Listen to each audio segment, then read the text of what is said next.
Every day now, he left a bottle. And when it was the ending of the week, and he was wondering how he would ask her for the money, he found it under the bottle on the step. It was Rita who hastened a reconciliation. One morning, as he was milking the cow, she looked over the hibiscus fence and shouted, "What the hell you mean by leaving stale milk for me yesterday? I'm out to bust the bottle on your head." "But Rita, you startled me," he exclaimed, upsetting the pail of milk. "You better make sure it's fresh milk you leave this morning, eh? That's all." He always made sure he gave him like for no reason. When Rita saw it, her voice, and he swallowed a lump in his throat. It was Rita who cried and laughed at the same time, cursing her tears. "You know, it wasn't my fault, Tiger.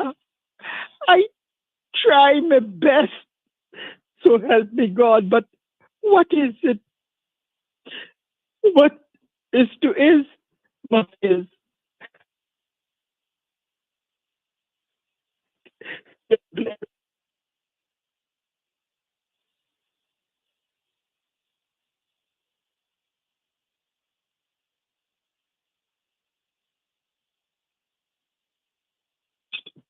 What?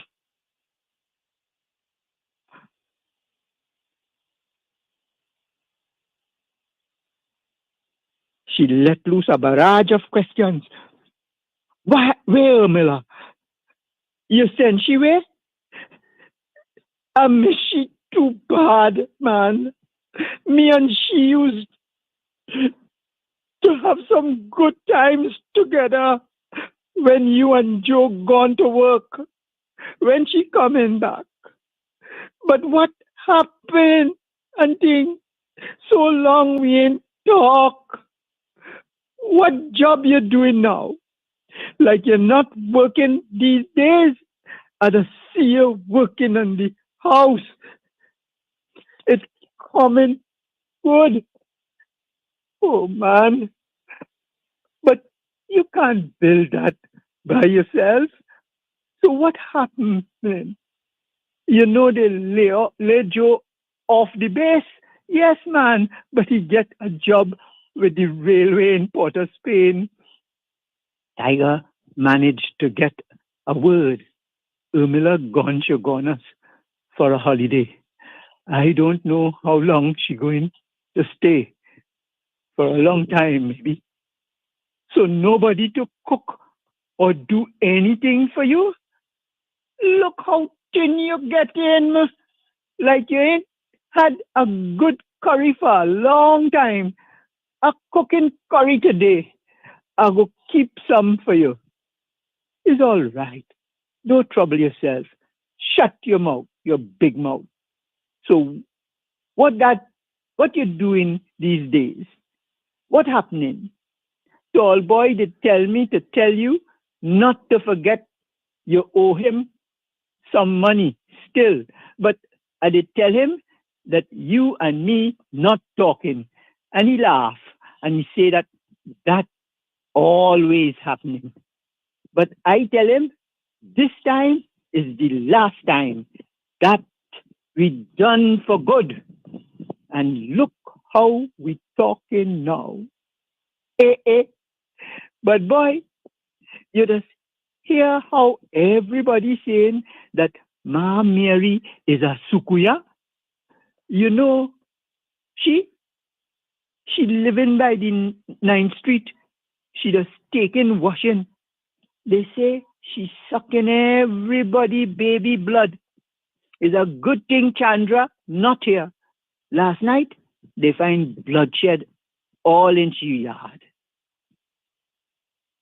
still, friends don't fill up the spaces in your heart. They can't undo anything that what happened already. Joe is the only one now with poor old Suku dead, Sukdeo dead and gone. I friendly with Boise, but he going away after the war, and I might never see him again. It's only Joe next door to talk to. Talk about what? Well, we used to talk about plenty things, about politics and things, talk about work, talk about the house, what everybody else does talk about. A man must have a friend to talk to. Otherwise, he would come like some of them old people talking to themselves. End of the extract from A Brighter Sun. All right, so that Chapter chapter 11, Brighter Sun. Interesting. Set in Barataria, and we were able to get that with the sense of, some of the descriptions um, that you did, and of course the different voices of the different characters. Well done, Mr. Jones. Well done, well done. Um, Interesting story. And I didn't pick up on it from the very beginning, but of course, Tiger would have lost his son, was it? That's right. Yeah, I picked up That's right. later on that he would have lost his son. Yeah. Um, I didn't quite get what the neighbor he was talking to was the last neighbor. What's her name? That is Rita. He was talking to Rita. He was Rita. talking to Right. Rita. I don't Mm-hmm. understand why Rita might have felt she had something to do with it. Yes. But of course, because of whatever happened, they were not talking, and now they are back. You know, as she told the person who gave her the message for Yes. Tiger, we are Mm-hmm. talking and like we done forever. You know what I Uh-huh. mean? But here they are talking once again. But Tiger, like he had it real tough. He lost his job. He lost his job. Then He he lost came and his lost his son. son, and he just like he needed some space. Yeah. That's So why he I told guess all he his sent friends his to, wife. just leave me alone. Now you just Yeah. take the money and go. Just That's his wife he was talking his to. wife, and then Yeah. his neighbor still tried to ease up the frustration and carry him a little drive, jump on the wooden cart and let's take a Yeah, the donkey cart. donkey cart. But Yeah. what I liked about it is in our community, people look out for each other. Yeah, back You know? then. Yeah, they look out for Yeah. each other. So let's open up the phone line 6223937 John Gill, and let's. when last you eat some curry? I find again small John Gill. I find Yes. Oh God! So let's open 6223937. 3937. Give us your take on that excerpt The phone from lines A are open. Brighter Sun by Samuel A Selvon. Brighter Sun. Mhm. I wonder what's the name of that street Tiger built there now. I wonder if it's still in Barataria. What's the name of that? What avenue it And is? I heard them mention 9th Avenue 9th. or 9th Street, was it? So that one he might build 10 then. Yeah, the 9th Street is where the supposed Sukuya was living. Oh yeah, that's Oh, where the Sukuya was, okay. 9th Street. Okay. Yeah. Okay. And Tiger was where? Tiger built, but Tiger was on 10th Street then. 10th Avenue or what? I can't remember. I'm not where. sure. I'm not I sure. can't remember where. You got here what to do. Read A Brighter Sun. Yes, indeed. That is the thing. Will do. That this is one of the classics, Yeah. and it is an important text because it really illustrates what an independent nation is really made of. We have a call on the line. Good Hello, afternoon. good afternoon. Welcome to you. Good afternoon. Hello. We're getting some problems with the we're getting lines. some Good story, Mr. Jones. Mm-hmm. Samuel Selvon is one of the most descriptive plenty writers we ever had. Mm-hmm. He had a story about West Indians in London. Lonely Londoners. Yes. Right, which was part of our literature. Yeah, we had to do that for literature, yes. Selvon had it down pack. That is with Hatton them. Hatton. Okay. As a matter of fact, people might want to beaten for this, but Samuel was one of our best local writers about local life. Mhm. Yeah, we had quite a Unfortunately, few. he didn't get the tips that he deserved, which went to another guy. But Samuel Selvon was a great writer and very good presentation by Mr. Thank you. Thank you for calling. Thanks for calling. Hello, good afternoon. Okay, 6223937. Hello. We're still awaiting some calls. We All had right. some calls on the line. 6223937. The line is now free. Feel free to call us back. Feel free. Okay. No one has yet. Not as But yet. interesting, but yeah, Sam Selvon also wrote The Lonely Londoners as well. Good afternoon, welcome. If I'm not mistaken. Oh, Good okay. So afternoon. we're getting some real problems. Yeah, we're having some issues Calls with the keep dropping. lines. Yeah. 622, keep trying. I don't know if you're getting problems getting through. Yeah. But keep trying. 6223937. Let me see if there are any questions. Those on Facebook, if you want, you can ask a question or two. Feel free as well. Let's see. I didn't hear the beginning, but from what I heard, very interesting. I enjoyed it. This story sounds so real. However, well read. Lost a bit. Yeah, because of the we were losing it from time to time, Mr. Jones. But all in all, very nice story. Like how it was read. Well done, storyteller. Some of the posts from on Facebook. I enjoyed this story. Another one, right? But we have a caller. Good afternoon. Welcome to you. Hello. Good afternoon. Hello. Okay, so let's try next one. Good afternoon. Welcome. Hello, good afternoon. Good afternoon. How are you Very doing? interesting story. In fact, I didn't want it to end. I just kept listening and hoping it would go on and on. I would like to congratulate the reader, Mr. Jones. He did it exceptionally well. Congratulations. And this was an excellent story and excellent execution by the reader. Thank you. Thank you very much. Good afternoon. Welcome. Hello. Good afternoon. Good afternoon, John. Hi, Jean. How are you doing? Good, man. That story nice, but it's bringing it back to the times that is happening now. Especially when you say, we will help up one another. Yeah. Part with the Indians and we're going to help our people. So you see, they're drawing a reference. It's something that used to happen before. Correct. It was well read. Well read. I enjoyed it. Thank you. Okay. Good afternoon. Welcome to you. Good afternoon. Good afternoon, John. Hi, how are you doing? Good afternoon, Cameron. Good afternoon, miss. Right. I remember that story so good. Those stories. That book, especially. My 5 children did that book at college. So by the time the last one was finished,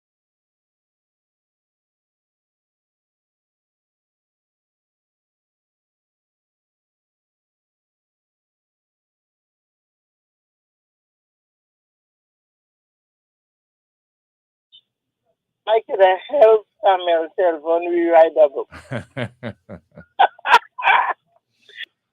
The 60s, 60s. What year that book was written? I can't remember. No, I can't. I cannot. I did that book. I did one of the West Indian writers. But I can't remember if it's Samuel Selvon. But that book is great. It's one of the greatest Caribbean writers. And I tell you, I did it 5 times. So to the reader, you made me relive all my college years. Thank you. Thank you. Thank you. You're most welcome. Bye. Thank you for calling. Oh, yes, indeed. Yep. Yes. Let me just add that this text was one of the longest, most popular text in the CXC's English B examination. Yeah. So I could understand the last caller's experience of having 5 children go through. Yeah. Yes, using this text. It was the most popular text at CXE. Yeah. I remember the Jamaican markers being so delighted at the fact they used to call it Beretaria, and when they came to Trinidad and they had a tour of Barataria to see the place that Selvan wrote about. It was really a magical experience for them. We have a call. Yes, indeed. Good afternoon. Welcome. Yes, hello, good afternoon. Afternoon to you. One of the things that stuck was stuck out for me. When the counselor, he went and he was giving persons money to vote for him. Mm-hmm. Yeah. And you're wondering what has changed. And he won. And they still had challenges to get their water still light. Normal story. So, right. And I think in the book, Miller, because I think one of my children did the book. Was she a child bride? Yes, she was. Yes, she was. She was a child bride. So, it really depicts what used to happen in times gone by. Yeah. Okay. All right. Thank you very much. Good narration. Yes. Okay. Thank you. All right. So it's just about 4:00. Mr. Jones, I want to say thank you very much for another great delivery, another great story. And you have a wonderful Tuesday. Thank you very much. Thank you very much. It is indeed my honor. God bless you. Right. So that was an excerpt from A Brighter Sun by Samuel Selvan. And just saying it was first published in 1952. 1952. And then he also wrote another his book. I did that one. I didn't do A Brighter Sun. I did Lonely Londoners. Okay. Right? And that one funny too bad, boy, with cap and hat and that Lonely Londoners. Yeah, boy. It was the experience of some West Indians living in London who would have gone across around the time of the Windbush and that kind of thing. Yeah. Yeah, in the late 50s, early 60s kind of thing. Funny for so. Do you enjoy reading, Mr. Gill? I do.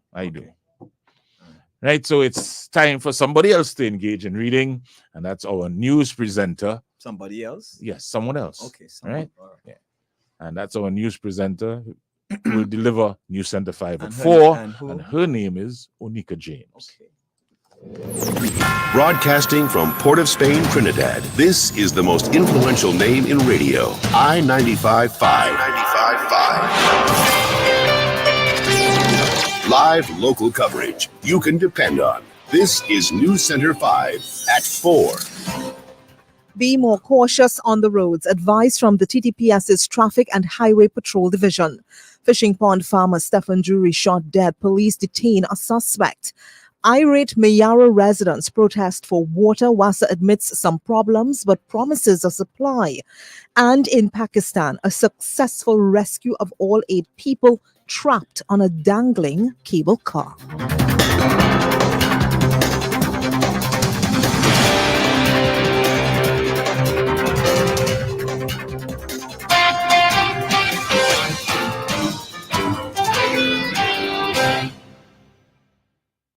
Good afternoon, Trinidad and Tobago. I am Onika James. Here's what's making your news to 4 o'clock. A call to both motorists and pedestrians to exercise safety on the nation's roads. The advice follows the accidental death and mutilation of an elderly man on the northbound lane of the Uriah Butler Highway near the Carney flyover. Head of the Traffic and Highway Patrol Branch, Senior Superintendent Clint Arthur, related the fatal tragedy which occurred during the early rush hour period. When officers arrived on scene, they reported that the victim, identified as Balraj Lachman, 66 years of Carlsonfield, attempted to cross the northbound carriageway from east to west when he was struck by a vehicle that was proceeding in a northerly direction. The impact sent the victim into the path of vehicles traveling in the center and right lanes, causing him to be run over by multiple vehicles and resulted in severe dismemberment of the body. The videos circulating on social media, although graphic, highlight the serious risks that pedestrians put their lives in when attempting to cross the highways. Senior Superintendent Arthur noted while the road fatality toll is lower for the same period last year, everyone must make an effort to stay safe on the roadways. The latest fatality brings the 2023 world death figure to 62 compared to 66 for the same period last year. And although this is a 6% reduction, every life lost on the roadway is one too many. We wish to extend our sincerest condolences to the family of the victim and encourage our drivers to reduce their speed. We appeal to all our motorists to practice road safety and drive within the speed limits. And I would kindly ask our pedestrians to utilize the walkovers in areas where they are provided. Mr. Latchman was 66 years old. Investigations are underway. Police are yet to identify a body found in the Carapo River. The discovery was made yesterday, but up to news time this afternoon, there was no positive identification. According to police reports, the deceased was found at around 2:30 p.m. by residents of Jade Drive in Chaguanas. They notified officers who found the body lying face down in the waters of the Carapo River in the vicinity of the Bailey Bridge. The deceased was said to be a man of brown complexion, East Indian descent, bareback, and clad in a dark-colored three-quarter pants. At the time, the deceased was said to be bloated, and as a result, police were unable to say if the body bore marks of violence. The man killed in Sangre Grande is identified. He is Stephen Jury.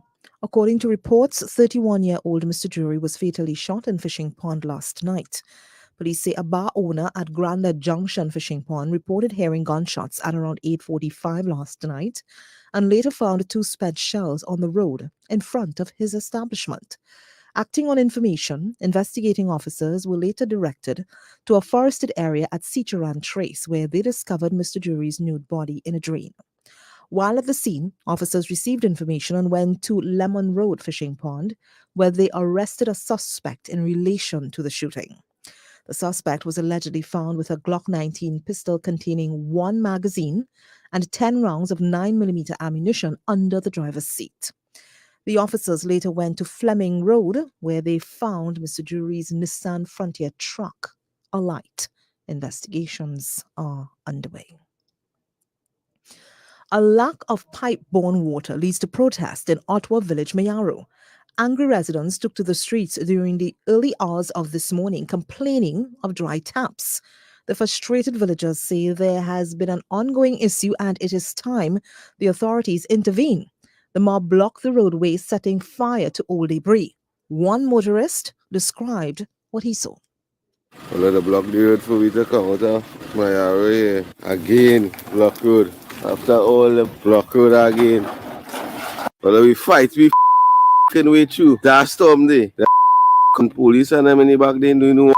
Then they come here and take a locking up here. Now we reach a f***ing rope stage here now. By iron, by fire, straight on the road, by tire. Quite out there, f***ing thing burning. Dog, you gotta turn back, boy. Yeah, I telling you, cause this look like a whole night, eh? What them fellas and them going and leave why them fellas and them listen. Police and fire officers arrived at the scene at around 6 a.m. today and extinguished the blaze. Meantime, the Water and Sewage Authority admits it has experienced challenges recently with the water supply to parts of Mayaro. WASA says there are areas served by the Mayaro water treatment plant supplemented by water from the Navet water treatment plant via the San Pedro booster.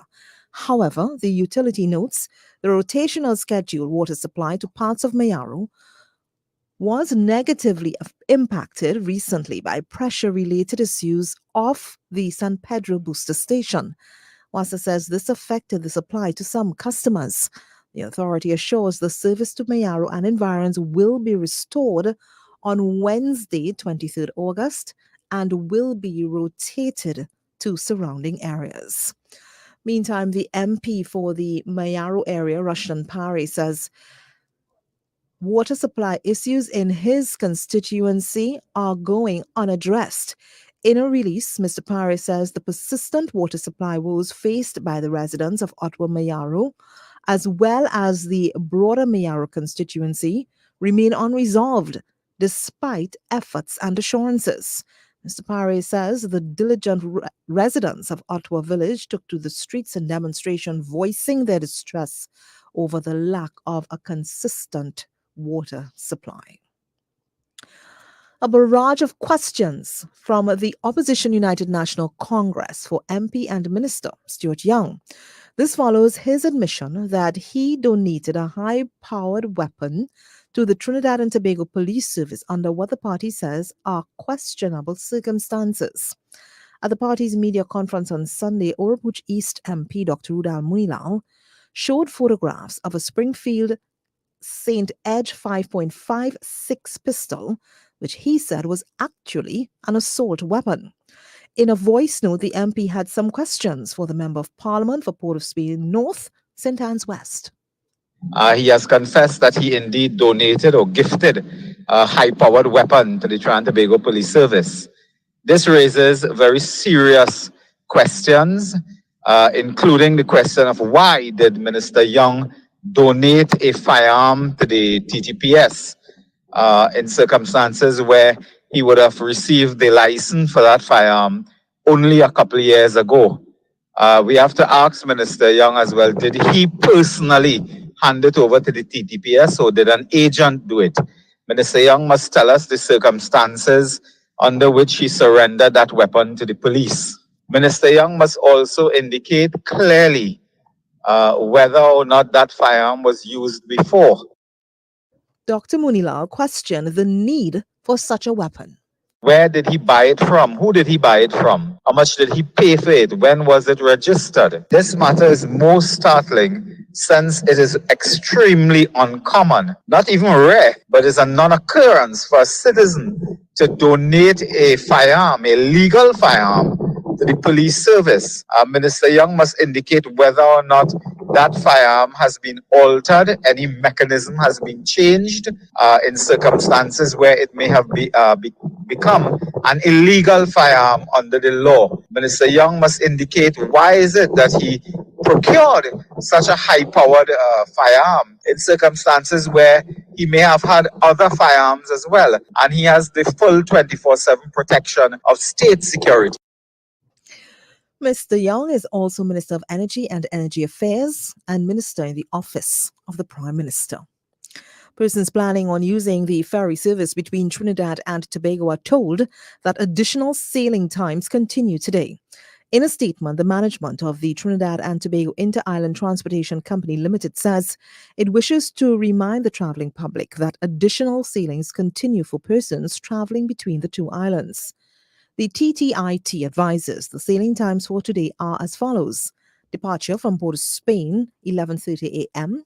Departure time from Scarborough, scheduled to leave 5 p.m. The TTIT encourages passengers to utilize the additional sailings it has scheduled as seats are available. And the state-owned Caribbean Airlines advises that its domestic and international flights are operating as scheduled less than 48 hours after it was forced to cancel more than 60 flights. The cancellations followed a sick-out by pilots on Sunday. In a brief statement, CAL says that the regular operation is working in parallel with recovery flights, some operated by charters on behalf of the airline, to accommodate any remaining displaced passengers. The airline notes that it continues to contact affected customers by phone, emails, and SMS notifications with updated information. On Monday, the Industrial Court granted an ex parte injunction to the airline against the Trinidad and Tobago Airlines Pilots Association, preventing its president, executive members, as well as its servants or agents from taking or continuing to take or participating in any further action. The industrial action within the meaning of Industrial Relations Act, including calling a sick out en masse, is deemed unfit for TAPA. Internationally now, Pakistan's Interior Ministry confirms all 8 people trapped on the dangling cable car have been rescued. The 6 children and 2 adults were trapped almost 1,200 feet in the air for more than 15 hours. Al Jazeera's Kamal Haider has this report. Well, indeed, relief across the country This was a massive effort that involved not just the military, but the local expertise, brave volunteers from the local area as well. After the reports of that incident took place in the morning, spread throughout the country, there was a frantic call for helicopters to come to the rescue.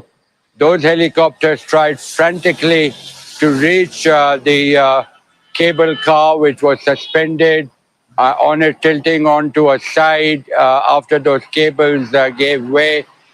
Some food supplies and water was dropped by the military with great difficulty. They were able to get at least one of those children out via helicopter. However, the military also asked for local help. Experts from the area who are in the know-how about how these cables operate, how these cable cars operate, were brought in. There was a huge effort, and after dark, the military helicopter rescue mission was halted, but the military is still in command. And along with the locals, then they were able to improvise a smaller trolley that was put over to them along with water, and then one by one were able to bring those people out from that suspended trolley several hundred feet above ground level. So indeed, a daring operation by the military, by the locals as well. Kamal Haider there reporting for Al Jazeera. And that brings us to the end of your news to 4 o'clock.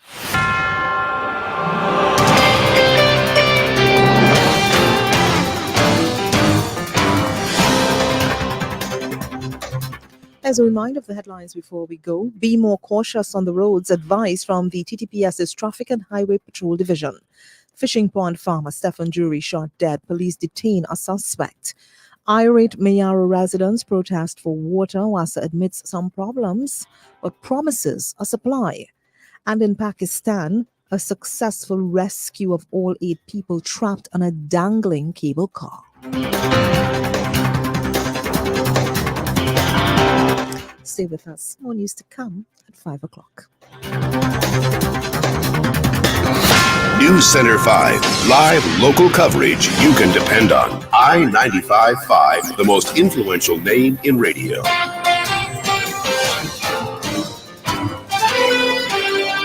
When I trip for 4-ton, Disney World, trip for 2-ton, CPL, this Java with digital winting. Welcome to 50 days of Java, 50 days to win plenty, 50 days of Java, when ice skating and modeling, like free costumes, tribal humor, PlayStation 5, yeah, you could win that with 50 days of Java, win more with digital, yeah. Win big with Digicel's 50 Days of Java promotion. Dial *323# or check the My Digicel app to find out more. Digicel, better connected. Let's get more done together with the biggest steel sale now on at Bagwin Sings and Dance Steel. Save big on rebars, channels, flats, angles, squares, mild steel, and galvanized RHS. Massive specials on steel pipes, galvanized pipes, and window profiles. Get great prices on BRC rolls, BRC mats, and power tools. At Bagwin Sings and Dance Steel, you get premium quality, best prices, and great value every time. Bagwin Sings and Dance Steel, building value every day. Calling all sport clubs, sport groups, and sports serving bodies. Are you registered with the Ministry of Sport and Community Development? The Ministry of Sport and Community Development invites all sport clubs, sport groups, and sports serving bodies within our communities to register with the ministry as we work towards developing sport in Trinidad and Tobago. To register, visit mscd.gov.tt, our social media platforms, or call 625-6088. Extension 6109. Register your sport organization today and let's build our sports sector together. Powered by the Physical Education and Sport Division of the Ministry of Sport and Community Development. Romance Darlings Independence Branch. It's time for Hats Off to You TNT with Romance Darlings the Orchestra. Join us for our annual Independence Brunch on August 31st, 2023 at the Romance Darling House of Music. Celebrate our nation's 65th Independence Day with mouth-watering cuisine, electrifying live entertainment, and a chance to win fabulous prizes for the best dressed patriot and the most creative act. Tickets are only $300. Check our socials for more info. For tickets, call 687-3263 or 299-5136. Let's make this Independence Day unforgettable. When I trip for water, Disney World, trip for tutor, CPL, this Java with digital winting. Welcome to 50 days of Java, 50 days to win plenty, 50 days of Java, when ice skating and more daily, free costumes, tribal humor, PlayStation 5, yeah, you could win that with 50 days of Java, win more with Digicel, yeah. Win big with Digicel's 50 Days of Java promotion. Dial *323# or check the My Digicel app to find out more. Digicel, better connected. Do you have problems remembering the most basic thing? Gink Gold is specially formulated and clinically proven to increase blood circulation to the brain and extremities, improving your memory, mental sharpness, and concentration. Have a better future with improved memory. Use Gink Gold by Nature's Way. Bagel Jam is back. Get ready to revel in paradise. Thursday, 31st August, Shore Park Complex. Independence celebrations meets the launch of Tobago Carnival in Bagel Jam. Bagel Jam. With a star-studded cast: Super Blue, Iowa, Johnny King, Pretty, Wayne Winchester, Stephanie Joseph, Tam Tam, Gerard Balfour, and featuring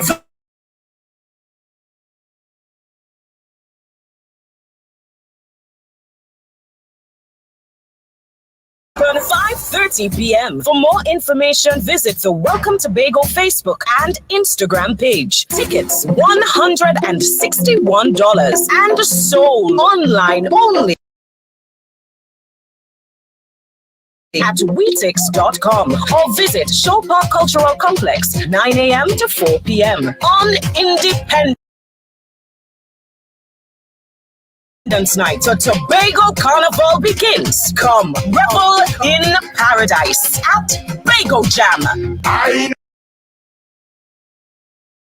never come here for no stand up. Hey.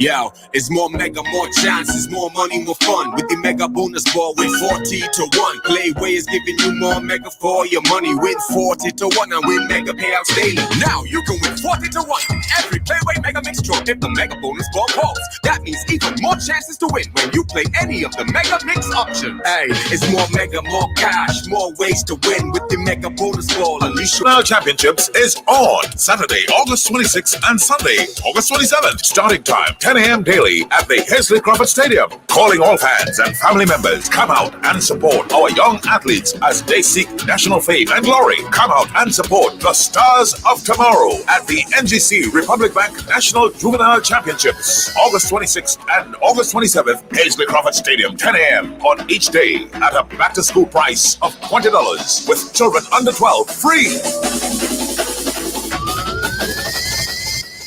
The Steel Pan Authority celebrates the national musical instrument of Trinidad and Tobago, the Steel Pan, with our presentation of The Power of the Steel Pan series. Join us in the month of August during the observance of Steel Pan Month as we deliver Steel Pan Day tributes to your favorite steel pans in Trinidad and Tobago and across the diaspora, telling stories through their music and history. The Power of the Steel Pan series, brought to you by South Park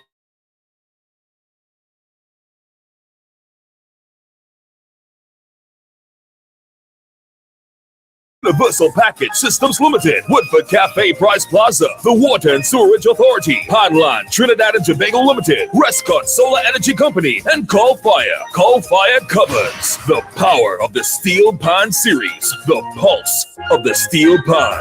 We invite all listeners to tune in every Thursday at approximately 7:25 a.m. for Tutor Speaks, a program which deals with all issues affecting teachers, schools, and the education sector in general. So join us right here on I-95.5 every Thursday morning at 7:25. This Independence to Republic, I-95.5 FM celebrates 61. At 61, we are family. Our journey through introspection, self-determination, and harmony. Keep it right here on the Eye as we salute our cultural icons. Crazy, the Baron, the Mighty Trini, Squanter, and Denise Plummer. New horizons with our young trailblazers. Business, the businesses that made an impact. Our sporting heroes that put us on the map. And city lights, highlighting our cities and boroughs. This is what 61 means to us. Our journey through introspection, self-determination, and harmony. At 61, we are family. From independence to republic, celebrate with us on I-95.5 FM. I-95.5 FM. This is the 95 Afternoon Drive, 3 to 6 p.m. on the most influential name in radio, I-95.5 the night FM. before the holiday, we're ending Steel Pan Month with a bang. Call your crew and join us at BP Renegades Panyard for Represent. The Independence Fete, representing your national colors, and come party with the Queen of Bacchanal, Destra, and a full band, the Water Lord, Iowa George, Temperature, the Band, Urban Alps, Pretty, Saki, and 2023 National Panorama Champions. BP Renegades! We've got soca, we've got pan, we've got brass. Tickets available at Renegades Panyard and online at islandetickets.com. Gates open at 8 p.m. Cool us in before 9. Follow BP Renegades on social media for more info. The night before the holiday. Be part of the epic celebration at Represent, the Independence Fete. See you there. TNT, we are back. I-95.5 FM, Red 96.7 FM, and W107.1 FM are giving back the September payback. Cash and prizes to be won. This is it.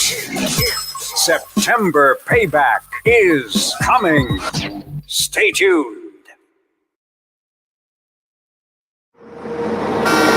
This is the 95 Afternoon Drive, 3 to 6 p.m. on the most influential name in radio, I-95.5 FM.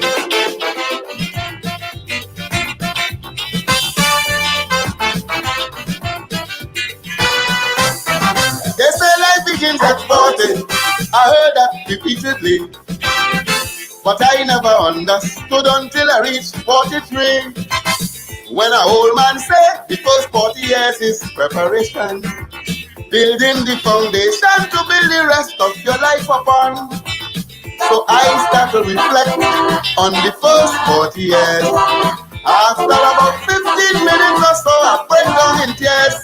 If today you see little children causing big people at will, check the first 40 years and see the foundation that you build. You find it have too much bandits, too much bullets on the hill. Check the first 40 years and see the foundation that you build. Check the foundation, check the foundation. You find too much young black men in prison, too much of them getting killed. Check the first 40 years and see the foundation that you build. Hey.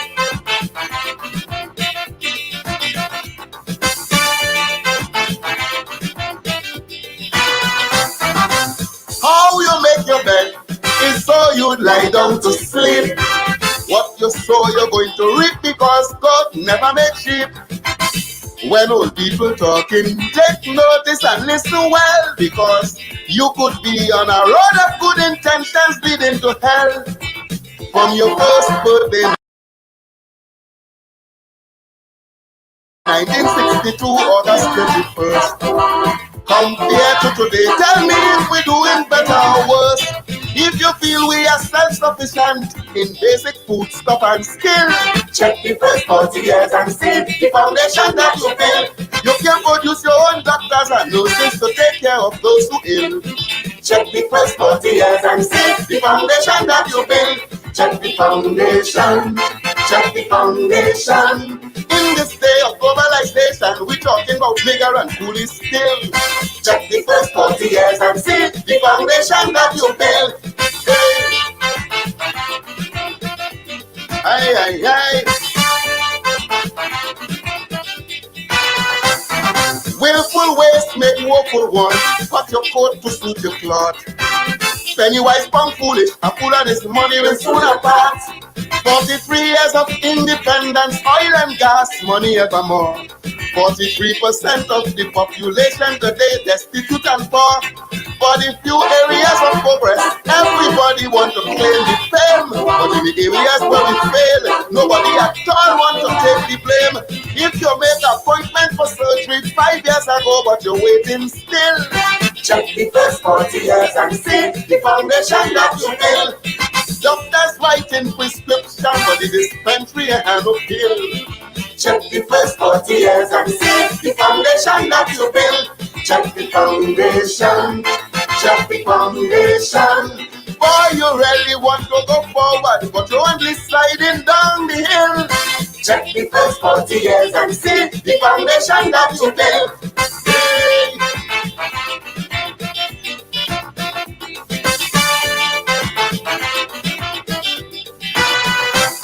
This Dream Vision 2020 could be made a reality, but we all must come together and work at it sincerely. Starting with education, stop lying to the nation's youth when they don't perform up to standard. Simply tell them the truth. No student should enter secondary before he's well prepared and ready, because those World Vision 2020 has the room for illiteracy. So if they graduate with certificate, but they still can't read Jack and Jill, check the first 40 years and see the foundation that you build. You find yourself spinning top in mud, simple dreams you cannot fulfill. Check the first 40 years and see the foundation that you build. Check the foundation. Check the foundation. If after all your efforts, everything still add up to nil, check the first 40 years and see the foundation that you build.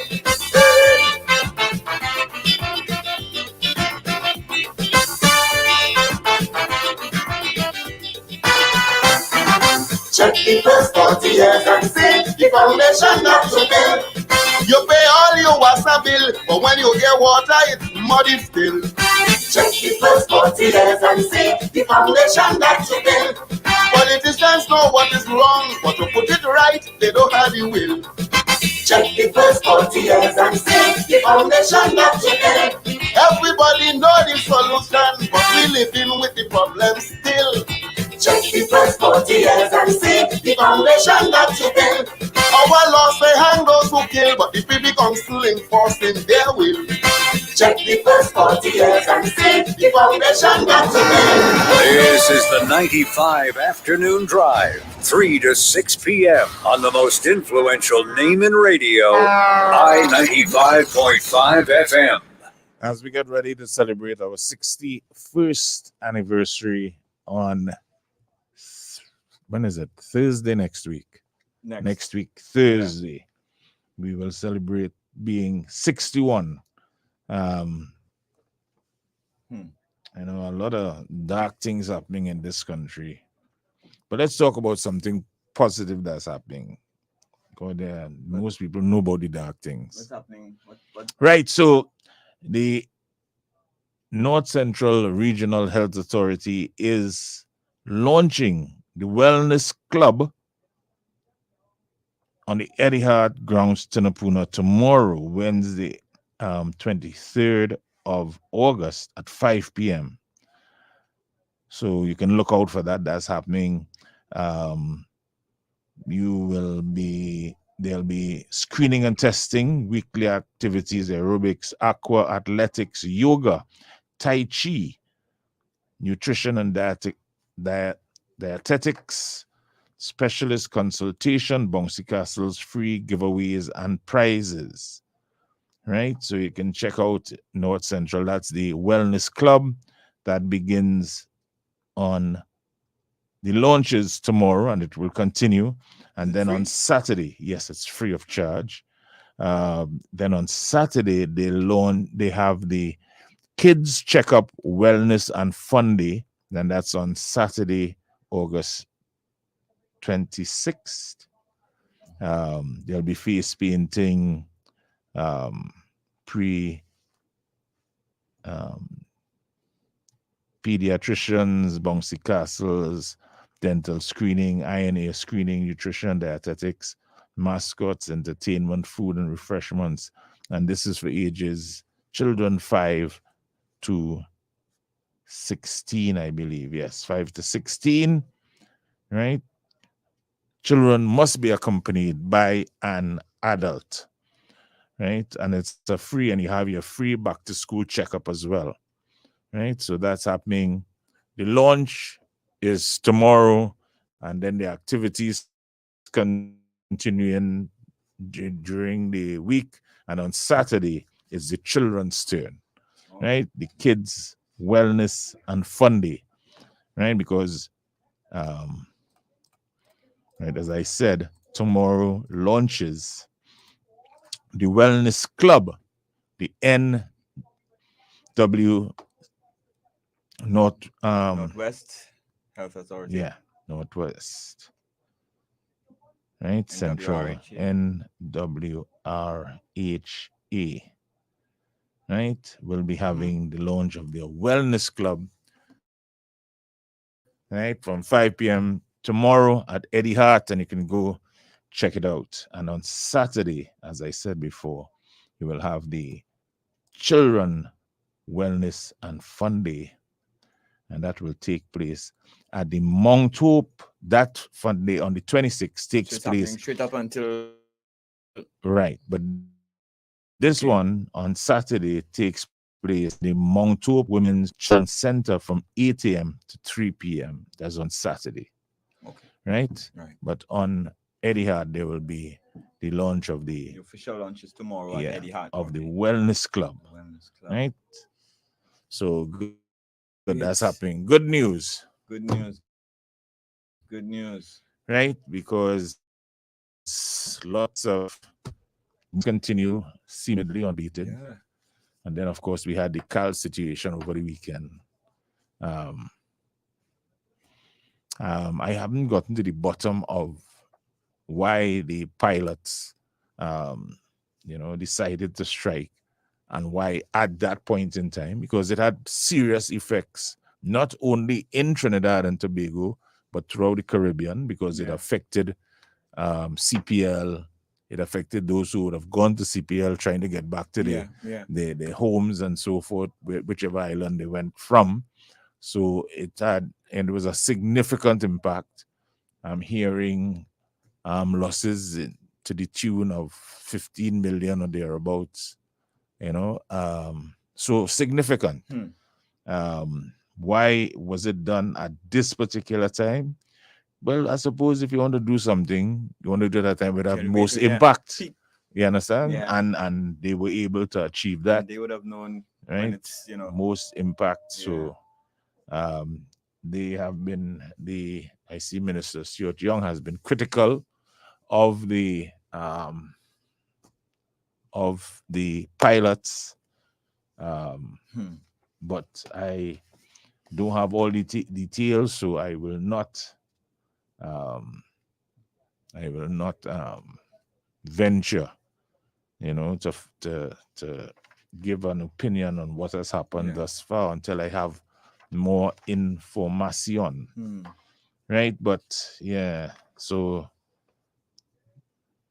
this is what has been happening in Trinidad and Tobago, and I saw a report, was it in the Sunday newspaper, where there have been 16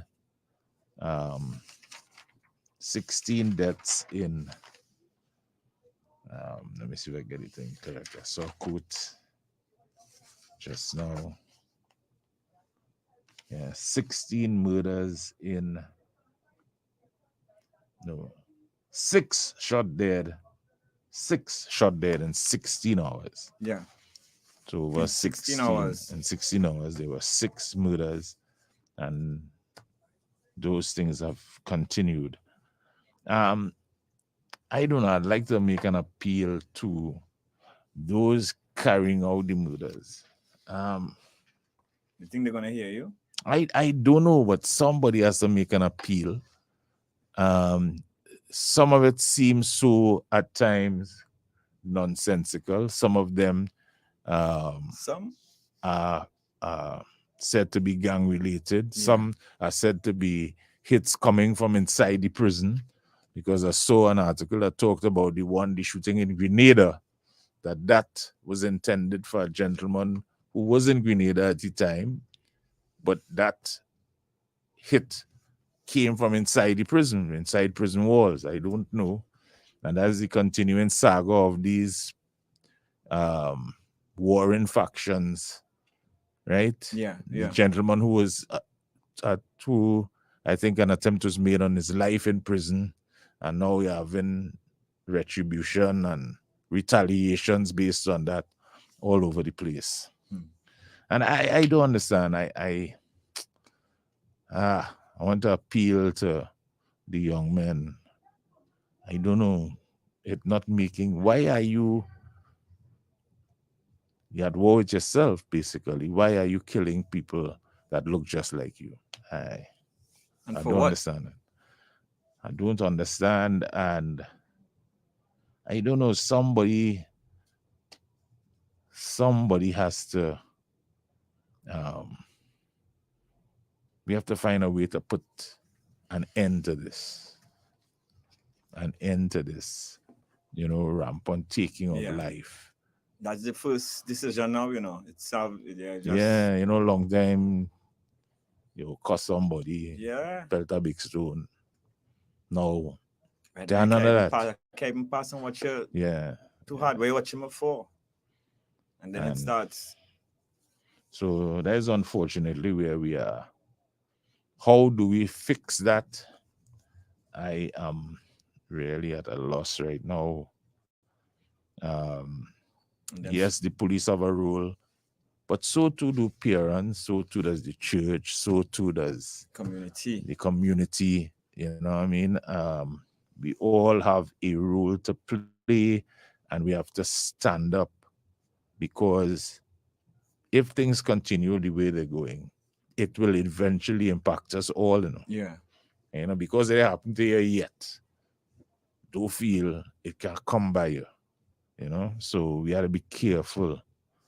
Trinidad and Tobago, young men who are running about with the guns and doing, and in all of the time, it's not even somebody do you anything, You're taking instructions from people and carrying out their dirty work.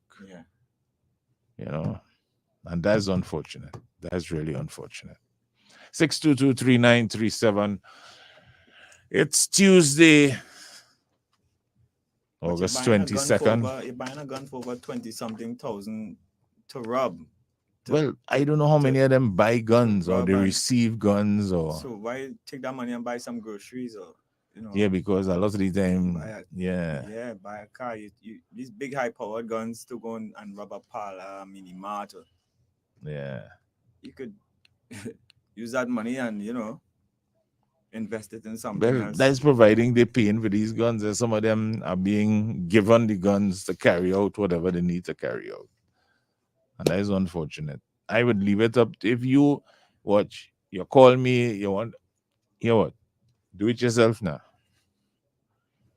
But you see, these people want to remain.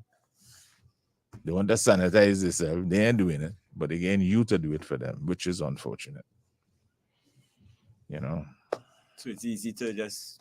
Yeah, you stay in the background. Nobody ain't you had to know it's you pulling the trigger, because you sending somebody else to pull the trigger for you. So take out John girl. Yeah. When you come back, you'll have about $5,000 for you. I don't know. I don't even know what they're paying them. 622-3937. But this is where we are. Good afternoon. Good afternoon. Hello, good afternoon. Brother. What's up? Mr. Gill? Oi. Hey, Wagner boy. You know Wagner, right? I like that talk you bring up, you know. We have a lot of Wagners in this country, but yeah, boy, a lot of Wagner group. And they do business, you know. No. They do business that we can easily trace the origin of, you know, all the intentions, and it's easy. It's just we have to be careful when we make any pronouncements in public. But we know we're easily seen. You know what else get me, boy, John, boy? Them fence sitters and them, boy. You know, we out here battling you, Darian Marcel, the other radio station. All the way, we battling to keep this society how it's supposed to be, reminding people what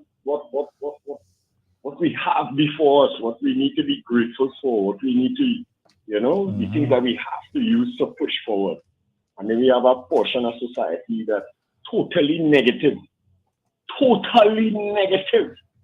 You know, watch what it is support. Watch what it is bring to the table. And then people want to come and tell me about both sides and everybody's the same, boy, jungle, boy, that is me, boy. And then these brothers and them saying no and watching this struggle and still deciding that they don't want to partake in the democracy which we should be grateful for them. You understand? Let's come in and partake and help us fix it. Nah. Yeah. They want to sit down on the outside bar, talk the thing. Yeah. And then doing things to create the situations we are. And then they come and they crying so bad when the 5.562 and the 7.62 start to rip past your window and all kind of thing. You come in and tell them about Dr. Rowley. And we have a lot of dots to connect. In closing, John Gill, I've got a perspective on the internet. What I was saying is apocalypse now, the apocalypse. Right, yeah. The end times apocalypse. You know, we've been misled by that. You know, it does really take place, and we could use that same principality and apply it to now. It's because an apocalypse does bring a change. It brings a change of a higher consciousness. But the ones who want to keep it how it is the ones who just come with the fear-mongering and the violence and the evil and things to frighten you into thinking that an apocalypse is just something that is horrible towards humans. You understand what I'm trying to say? They're going to wipe you all out. Right. But not knowing that behind it is a higher state of being and consciousness that is coming, and that is what we are to concentrate on. You know, it is called quantum probability control. So, you know, we are to understand that anytime we have goodness that come in to help eradicate the negativity in the society, look at the voices, John, that is right. Thanks, John Paulo. Yeah, man. Thank you. Good afternoon. Hello. Right. Good afternoon. Good afternoon. I don't want to annoy anybody, so I'm just making a couple of comments with no disrespect to anyone. It's just my perspective on two issues. Issue number one, I'm not going to delve deep into it, is the fact that I say me, had a concern that when we come into political power, we get 5 years. And I had a concern that a man was given X number of years who was turning around things with crime, had the criminals on the run. And for whatever reason, I'm not saying that whatever was done, he did or didn't do was right or wrong, but at the end of the day, the main objective was giving us a space to breathe. I find it passing strange that, and it was very disappointing to me that the decision was made by some long-run process not to give that guy an opportunity, and two, give somebody else opportunity, and now we've seen the results of some of the challenges we have in there, right? I am not a favorite of anyone, but clearly, I think that was a mistake. That is one. All right, hold on. Let me address them one by one. Right. So, what about the possibility that what we're seeing now is a result of this same savior you're talking about? I can't say I can't respond to that because he's not there. That savior not there. No. He don't want to be there. He don't want to be there. Let me ask you a question. Let me ask you a question. Yeah.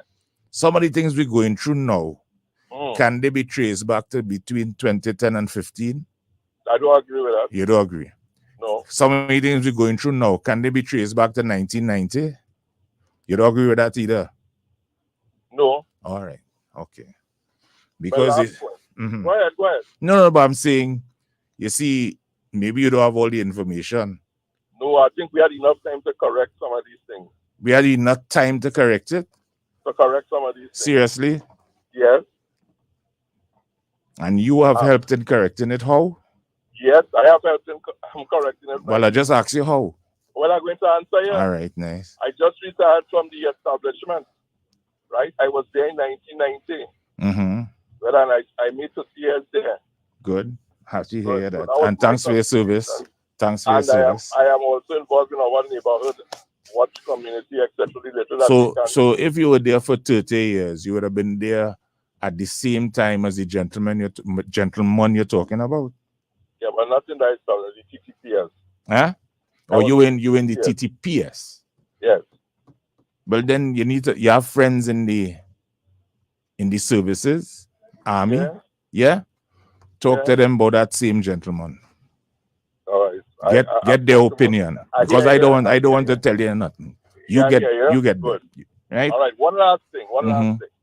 Right. I just want to switch to the pilots now. Right. Right. Now I have a problem where we have what I call it, Industrial Relations Act that identifies certain non-essential, essential, collective bargaining processes, etc., that somehow, at the end of the day, everything stops with the CPO office outside of the periods of collective bargaining processes, etc., etc. And these things are not being done across the state enterprises, across the public service. It's not bargaining. It's about either you take it or you leave it, right? We're not meeting the periods, etc. So I expect that these kinds of things are going to happen, because the only thing that unions have and workers have to bargain with is the labor.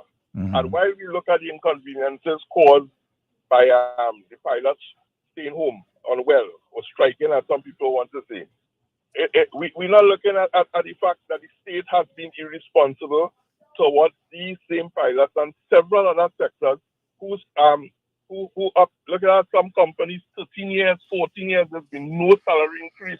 And I'm not talking about salary increase in the context of any big money, but if the law says collective bargaining every 3 years, why is the government avoiding that at the expense of having people where they are now, we shoot a minimum wage, right?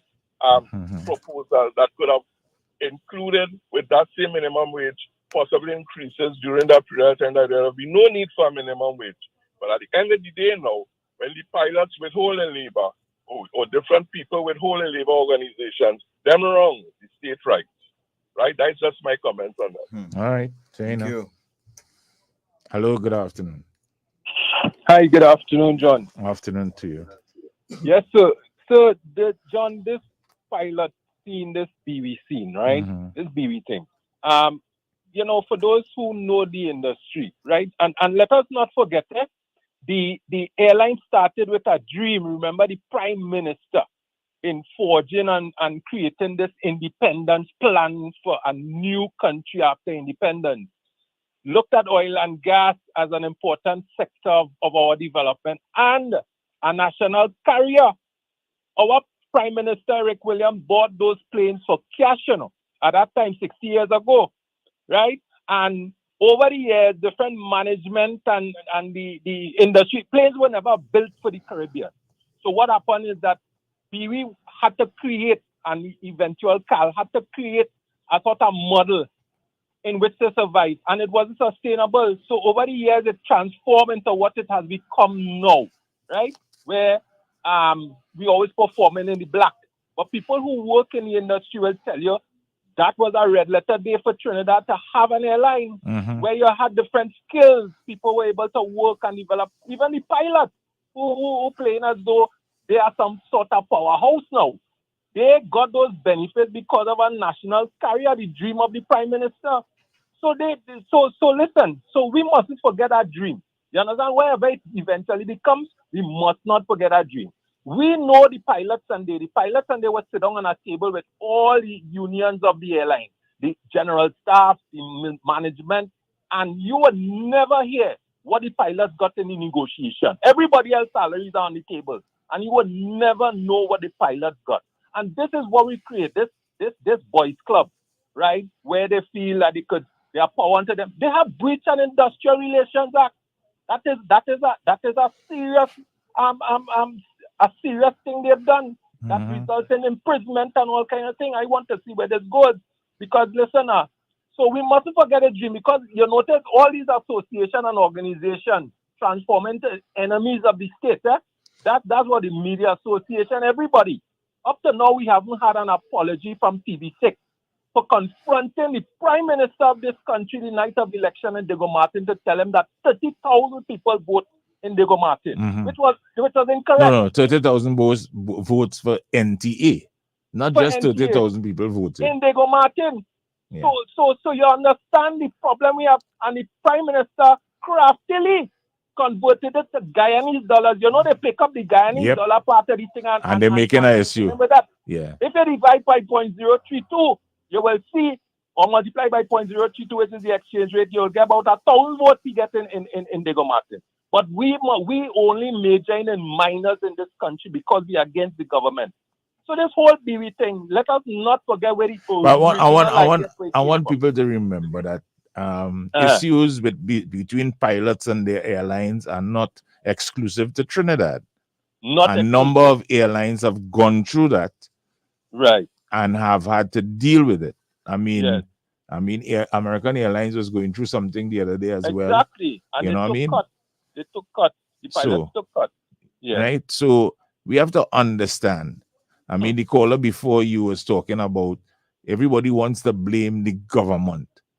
And about he was talking about the fact that they have not been living up to negotiations on schedule and that kind of thing.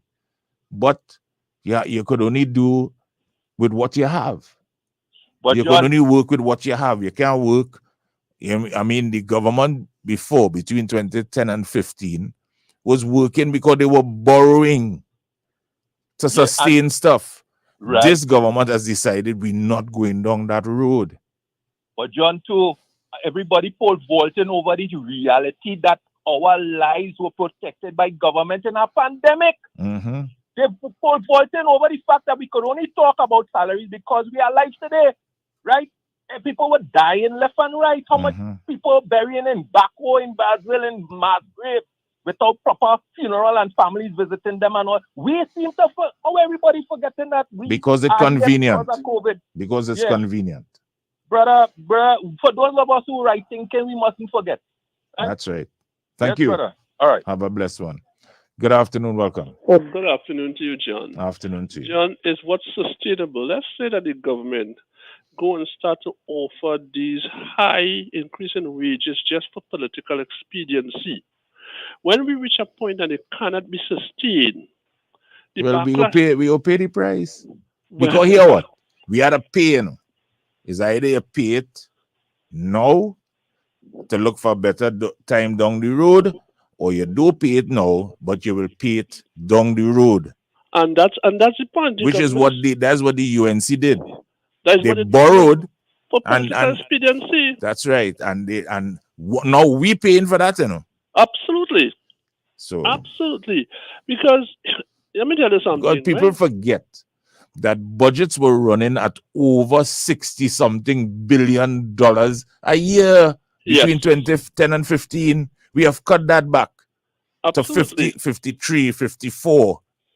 Right? Because running those kind of unsustainable budgets was not working for the country.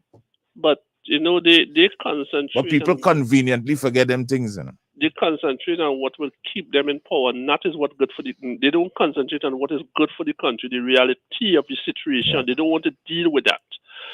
You see, because if we have to end up by the doors of the IMF, we're going to tell them we want a bailout. They're not going to tell you, hold this, you know. They're going to tell us, you want we money, this is what you have to do. Cut your public spending. And the effects of that will have a domino effect. Social programs is going to be affected. When they have to cut subsidy and all of these kinds of things. And the government is trying really hard not to end up on the doors of the IMF. Well, but there's a lot of people who don't understand that. No. Mm-hmm. There are people who understand that, but they don't care. They do not care. And that's what the problem we're facing. That you have people who care and there are people who do not care. You understand? When you could tell me party before country and who supporting country before party, go to hell. Go to hell. That tells me where you are. And if people want to support that, you see like how Tobago went where they went? Yeah. They're paying for it now though? Absolutely. Oh, good. They have a party that running the affairs of Tobago that nobody vote for. Nobody vote for that party that running the affairs of Tobago now. So they pay and they are paying and they are going to continue to pay exactly for it. Yeah. But everything, you know, old people are saying, one day, Congo tea. Right. Let them go and see what I mean. Yes. There's something I wanted to deal with is the Prison Officers Association. They has not dealt with the reality of the situation in prison. They keep calling for protection for the officers. But you know, they have not really come out and deal with their own rogue officers. When things like cell phones and all these kinds of things get into the prison, who is the one bringing it? Who is the one bringing it? Well, there? you know, and that's why that's something I can understand, and you're correct, right? They're not dealing with the rogue officers who create the problems for the rest of the officers. Right. It's the same thing in the LATT. They are rogue attorneys in Trinidad and Tobago that creating problems in this place. Absolutely. But the LATT does nothing about them. Absolutely nothing. Right? Some of them taking people money and not even paying in. Right, you know? and there are rogue police officers in the TTPS that you need to deal with. Well, remember when they want to throw a rope around Heinz neck when you talk about these types of things that goes on where people have friends, they wanted to throw a rope around the Rastaman neck for that same, for what he come out and say. Yes, so because they keep calling for to arm the prison officers, give them ammunition and such, give them firearms, so that they can protect themselves. It's not in all cases you could have a firearm on you and you will be able to protect yourself. Because sometimes the surprise is greater than your own concern, you know, because these people plan. So the Prisons Association, Prison Officers Association need to address the rogue officers. That's really one of the main problems, and they're not dealing with that. All right, but we've got to go. It's 5 o'clock. Time for News Center 5 at 5 with Mr. Kevin Garcia. Broadcasting from Port of Spain, Trinidad, this is the most influential name in radio, I-95.5. Live local coverage you can depend on. This is News Center 5 at 5. Woman attacked and robbed during home invasion in Miaro. Valencia man arrested following large marijuana find, and several bodies found in forested area in northern Greece hit by wildfires.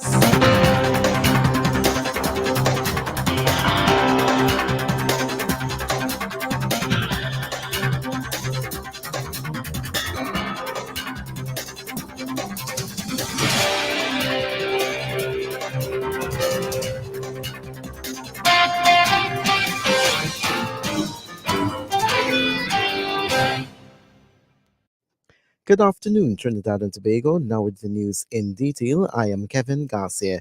Reports of robbery with violence in southeast Trinidad. It is said that at around 8:30 last night, Catherine Balgobin was seated in the gallery at her number 93 Kermahan Village Miaro home when she was approached by three men. They were all dressed in dark clothing and each wearing masks covering their faces, two armed with handguns. The men began asking about the drugs, and she denied having any. She was struck to the head by one of the men with a handgun. Miss Balgobin said it was then she heard a loud explosion. The men pushed her into her home, ransacked the same, and robbed her of 3,500 TNT cash and a quantity of gold jewelry consisting of chains, rings, and a pair of bracelets. The value of said jewelry is to be ascertained. The men then made their escape in a white wagon. The victim was treated at the Miaro District Health Facility and was discharged. Investigations are continuing.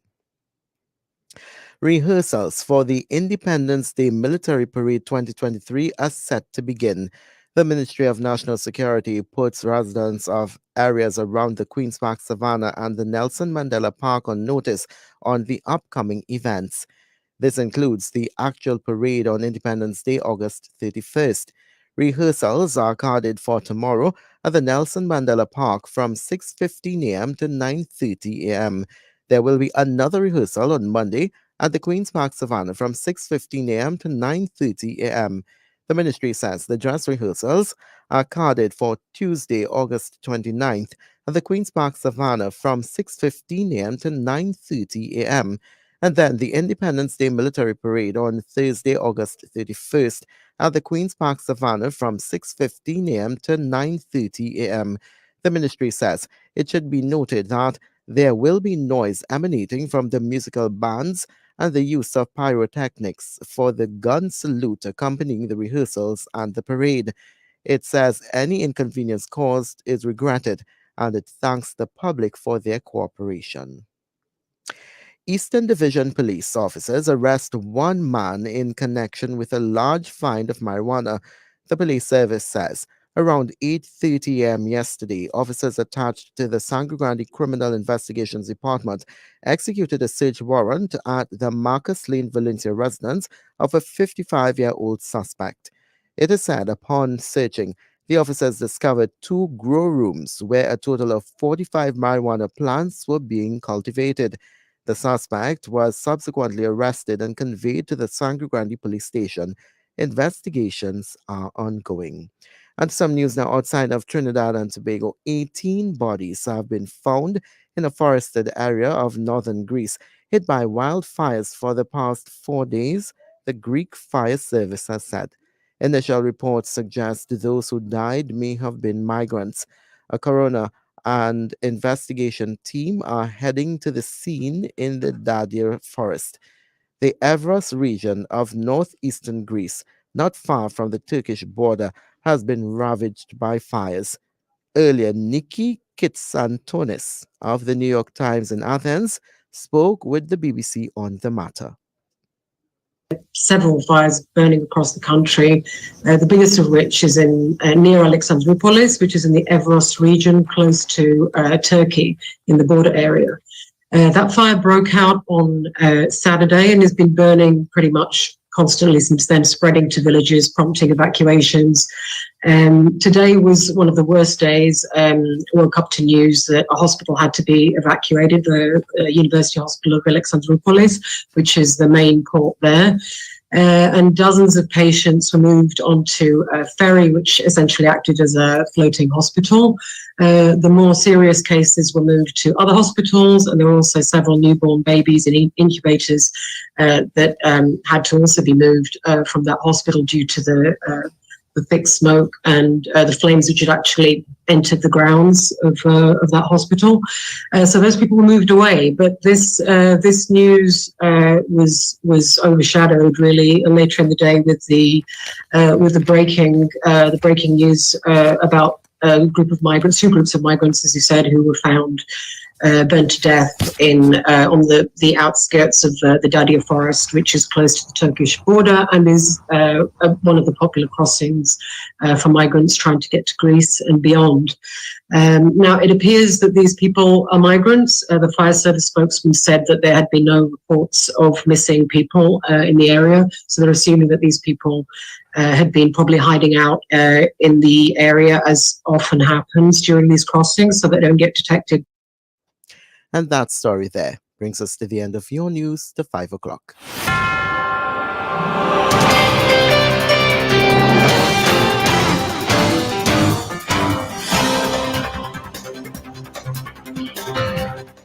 As we go, here's another look at the headlines.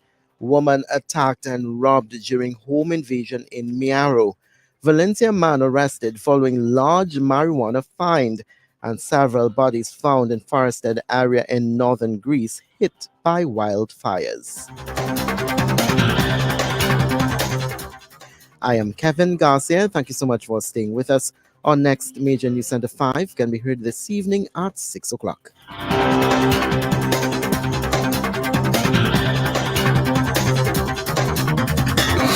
News Center 5, live local coverage you can depend on. I-95.5, the most influential name in radio.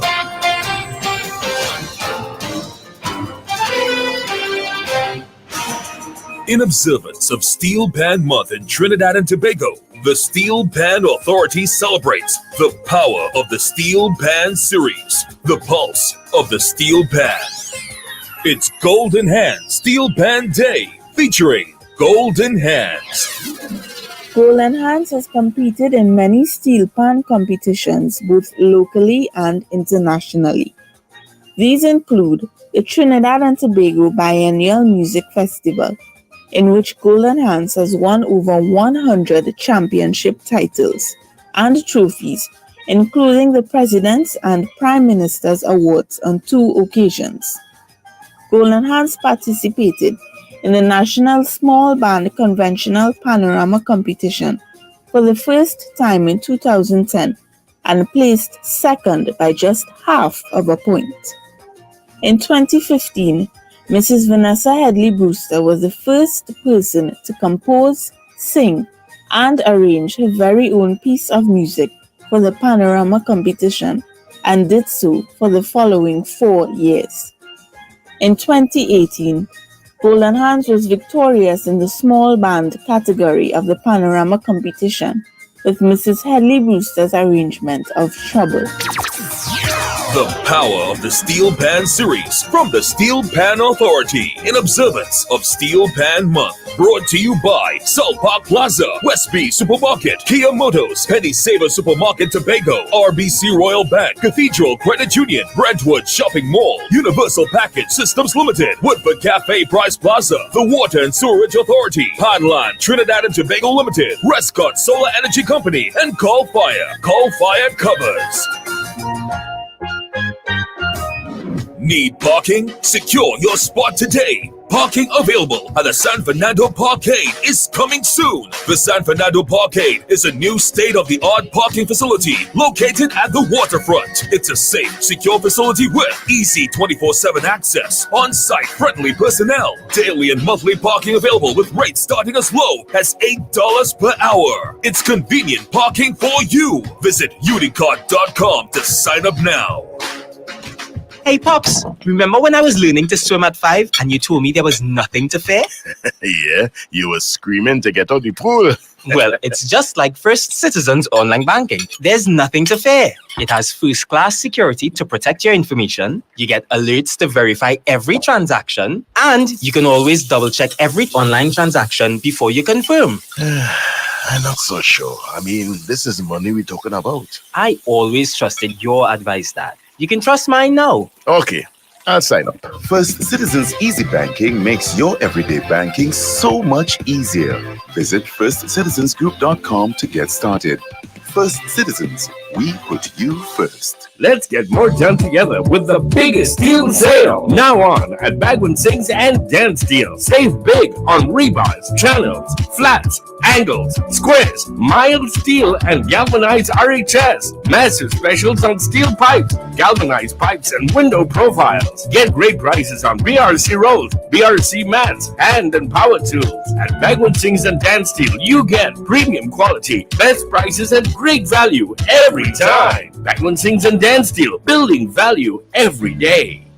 Bagel Jam is back. Get ready to revel in paradise. Thursday, 31st August, Shore Park Complex, Independence Celebrations meets the launch of Tobago Carnival in Bagel Jam. Bagel Jam. With a star-studded cast: Super Blue, Iowa, Johnny King, Pretty, Sherwayne Winchester, Stephanie Joseph, Tam Tam, Gerard Balfour, and featuring the Viking and Vi-Queen of Soca, Bungie Gallon and Fayan Lyons. Welcome. Gates open 5:30 p.m. For more information, visit the Welcome to Tobago Facebook and Instagram page. Tickets $160 $31 and sold online only at Weetix.com or visit Show Park Cultural Complex 9 a.m. to 4 p.m. On Independence Night, the Tobago Carnival begins. Come revel in paradise at Bago Jam. I never come here for no stand up. Hey, hey, hey. Yo, it's more mega, more chances, more money, more fun. With the mega bonus ball, win 40 to 1. Playway is giving you more mega for your money. Win 40 to 1 and win mega payouts daily. Now you can win 40 to 1 in every Playway Mega Mix draw if the mega bonus ball calls. That means even more chances to win when you play any of the mega mix options. Hey, it's more mega, more cash, more ways to win with the mega bonus ball. Unleash your winner within. Players must be 18 years and over. Please play responsibly. The NGC Republic Bank National Juvenile Championships is on Saturday, August 26th and Sunday, August 27th. Starting time, 10 a.m. daily at the Hesley Crawford Stadium. Calling all fans and family members, come out and support our young athletes as they seek national fame and glory. Come out and support the stars of tomorrow at the NGC Republic Bank National Juvenile Championships, August 26th and August 27th, Hesley Crawford Stadium, 10 a.m. on each day at a back-to-school price of $20 with children under 12 free.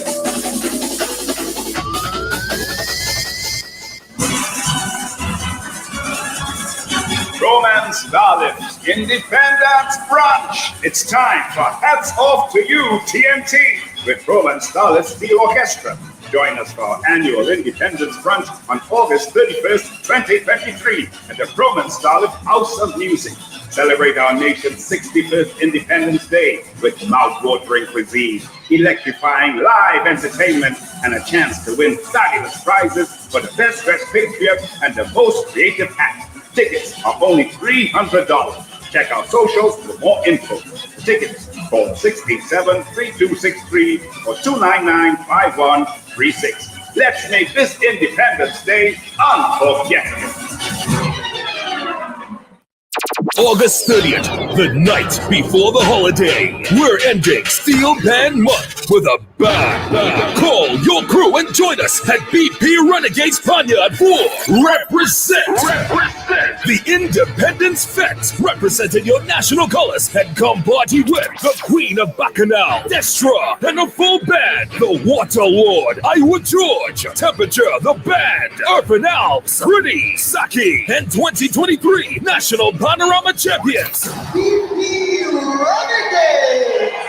BP Renegades. We've got soca, we've got pan, we've got brass. Tickets available at Renegades Panyard and online at islandetickets.com. Gates open at 8 p.m. Cool us in before 9. Follow BP Renegades on social media for more info. The night before the holiday. Be part of the epic celebration at Represent, the Independence Fete. See you there. Digicel presents 50 Days of Java. So get ready to catch some flights. Win a trip for 4 to Disneyland or a trip for 2 to the CPL finals. Purchase a 30-day plan, pay your bill, or sign up for a postpaid plan for your chance to win. Wake up to more morning smiles and more time to hit the ground running. Alive multivitamins help build a foundation for your health. Plus, deliver more vitamins and minerals than leading brands. So you can do more of what keeps you feeling alive and thriving. Divas Calypso Cabaret International invites the nation to display national pride as we celebrate 50 years of soca. 50 years of soca. The Lord Shorty Testimony on August 30th, 2023 at the Central Bank Auditorium from 8 p.m. featuring the music of Garfield Blackman, Lord Shorty, Brass Shorty Eye. The old Indian chick. She's so bony, skinny like a whip. Get your tickets at $200. Available from all members of Divas, Athletes by the Park, and Crosby St. James. Or call 680-7722. Come celebrate 50 years of soca. The Lord Shorty Testimony. Be there. Powered by I-95.5 FM. Yo, it's more mega, more chances, more money, more fun. With the mega bonus ball, win 40 to 1. Playway is giving you more mega for your money. Win 40 to 1 and win mega payouts daily. Now you can win 40 to 1 in every Playway mega mix draw if the mega bonus ball falls. That means even more chances to win when you play any of the mega mix options. Hey, it's more mega, more cash, more ways to win with the mega bonus ball. Unleash your winner within. Players must be 18 years and over. Please play responsibly. The Steel Pan Authority celebrates the national musical instrument of Trinidad and Tobago, the Steel Pan, with our presentation of The Power of the Steel Pan series. Join us in the month of August during the observance of Steel Pan Month as we deliver Steel Pan Day tributes to your favorite steel bands in Trinidad and Tobago and across the diaspora, telling stories through their music and history. The Power of the Steel Pan series, brought to you by South Park Plaza, Westby Supermarket, Kia Motors, Penny Saver Supermarket Tobago, RBC Royal Bank, Cathedral Credit Union, Brentwood Shopping Mall, Universal Package Systems Limited, Woodford Cafe Price Plaza, the Water and Sewerage Authority, Panland Trinidad and Tobago Limited, Rescott Solar Energy Company, and Call Fire. Call Fire covers the Power of the Steel Pan series, the pulse of the Steel Pan. When I trip for water, Disney World, trip for tutor, CPL, this Java with digital winting. Welcome to 50 days of Java, 50 days to win plenty, 50 days of Java, when ice skating and more daily. Like free costumes, tribe or Yuma, PlayStation 5, yeah, you could win that with 50 days of Java. Win more with Digicel, yeah. Win big with Digicel's 50 Days of Java promotion. Dial *323# or check the My Digicel app to find out more. Digicel, better connected. There's nothing like starting your day off on the right foot. So let's get you started. Join us for early morning devotions and inspiration hosted by the Cure Pentecostal Church. That's Thursday mornings, 5 o'clock. Get an hour filled with prayer and hearing from God's Word. Make it a great day with Cure Pentecostal. Jesus Christ alone. Calling all single ladies. All the single ladies. All the single ladies. Getting married soon? Now put your hands up. Well, this is for you. Amber Media Productions and Studio One Photo Center invites you and your fiancé to the Wedding Showcase Bridal Show. Sunday, September 24th at Signature Hall, Chaguanas from 9 a.m. to 7 p.m. It's one full day of giveaways, samples, live entertainment, and much, much more. With free wedding cakes, free wedding venue, free photography, and lots of discounts for your wedding. Register online at ambermediatt.com. That's AMBERMEDIATT.com. Or call 359-5448 or 359-5452 for more info. The Wedding Showcase Bridal Show. Sunday, September 24th, Republic Day weekend. Signature Hall, Chaguanas. Don't miss it. If you like it, then you should have put a ring on it. This Wednesday, this one going and fog up the place. Join Pan Trinbago for It's Steel Pan Month, Pan and Powder Parade. This Wednesday, August 23rd, 5 p.m. beginning at City Hall, Port of Spain, up Pembroke Street toward the Queen's Park Savannah. Come experience the sweet sounds of the Steel Pan as we chip, dance, and sway through the streets. That's why I love powder. Everybody gets it. Featuring BP Renegades, Desperados, Hatco Bass Pan Groove, Cuts and Jammers, Massey Trinidad All-Stars, NLCD Von Claire, NGC Cuba Joylanders, Republic Band Exodus, Shell Invaders, and T&Tech Tropical Angel Hawks. Admission free. Wear white and bring your powder. Pan and Powder Parade. This Wednesday, sponsored by the Ministry of Tourism, Culture, and the Arts, Tourism Trinidad Limited, the National Carnival Commission, East Port of Spain Development Company Limited, and the National Gas Company of Trinidad and Tobago Limited. For further information, contact events at pantrinbago.co.tt 235-5493 or visit Pan Trinbago social media pages. Calling all sport clubs, sport groups, and sport serving bodies. Are you registered with the Ministry of Sport and Community Development? The Ministry of Sport and Community Development invites all sport clubs, sport groups, and sport serving bodies within our communities to register with the ministry as we work towards developing sport in Trinidad and Tobago. To register, visit mscd.gov.tt, our social media platforms, or call 625-6088, extension 6109. Register your sport organization today and let's build our sports sector together. Powered by the Physical Education and Sport Division of the Ministry of Sport and Community Development. August 30th, the night before the holiday. We're ending Steel Band Month with a bang. Call your crew and join us at BP Renegades Panyard for Represent. The Independence Fest, representing your national colors, and come party with the Queen of Bacchanal, Destra, and the full band, the Water Lord, AUG George, Temperature, the band, Urban Alps, Pretty, Saki, and 2023 National Panorama Champions. BP Renegades. We've got soca, we've got band, we've got brass. Tickets available at Renegades Panyard and online at islandetickets.com. Gates open at 8 p.m. Coolers in before 9. Follow BP Renegades on social media for more info. The night before the holiday. Be part of the epic celebration at Represent, the Independence Fest. See you there. Getting you through your afternoon. You're inside the 95 Afternoon Drive on I-95.5 FM. Right, welcome back.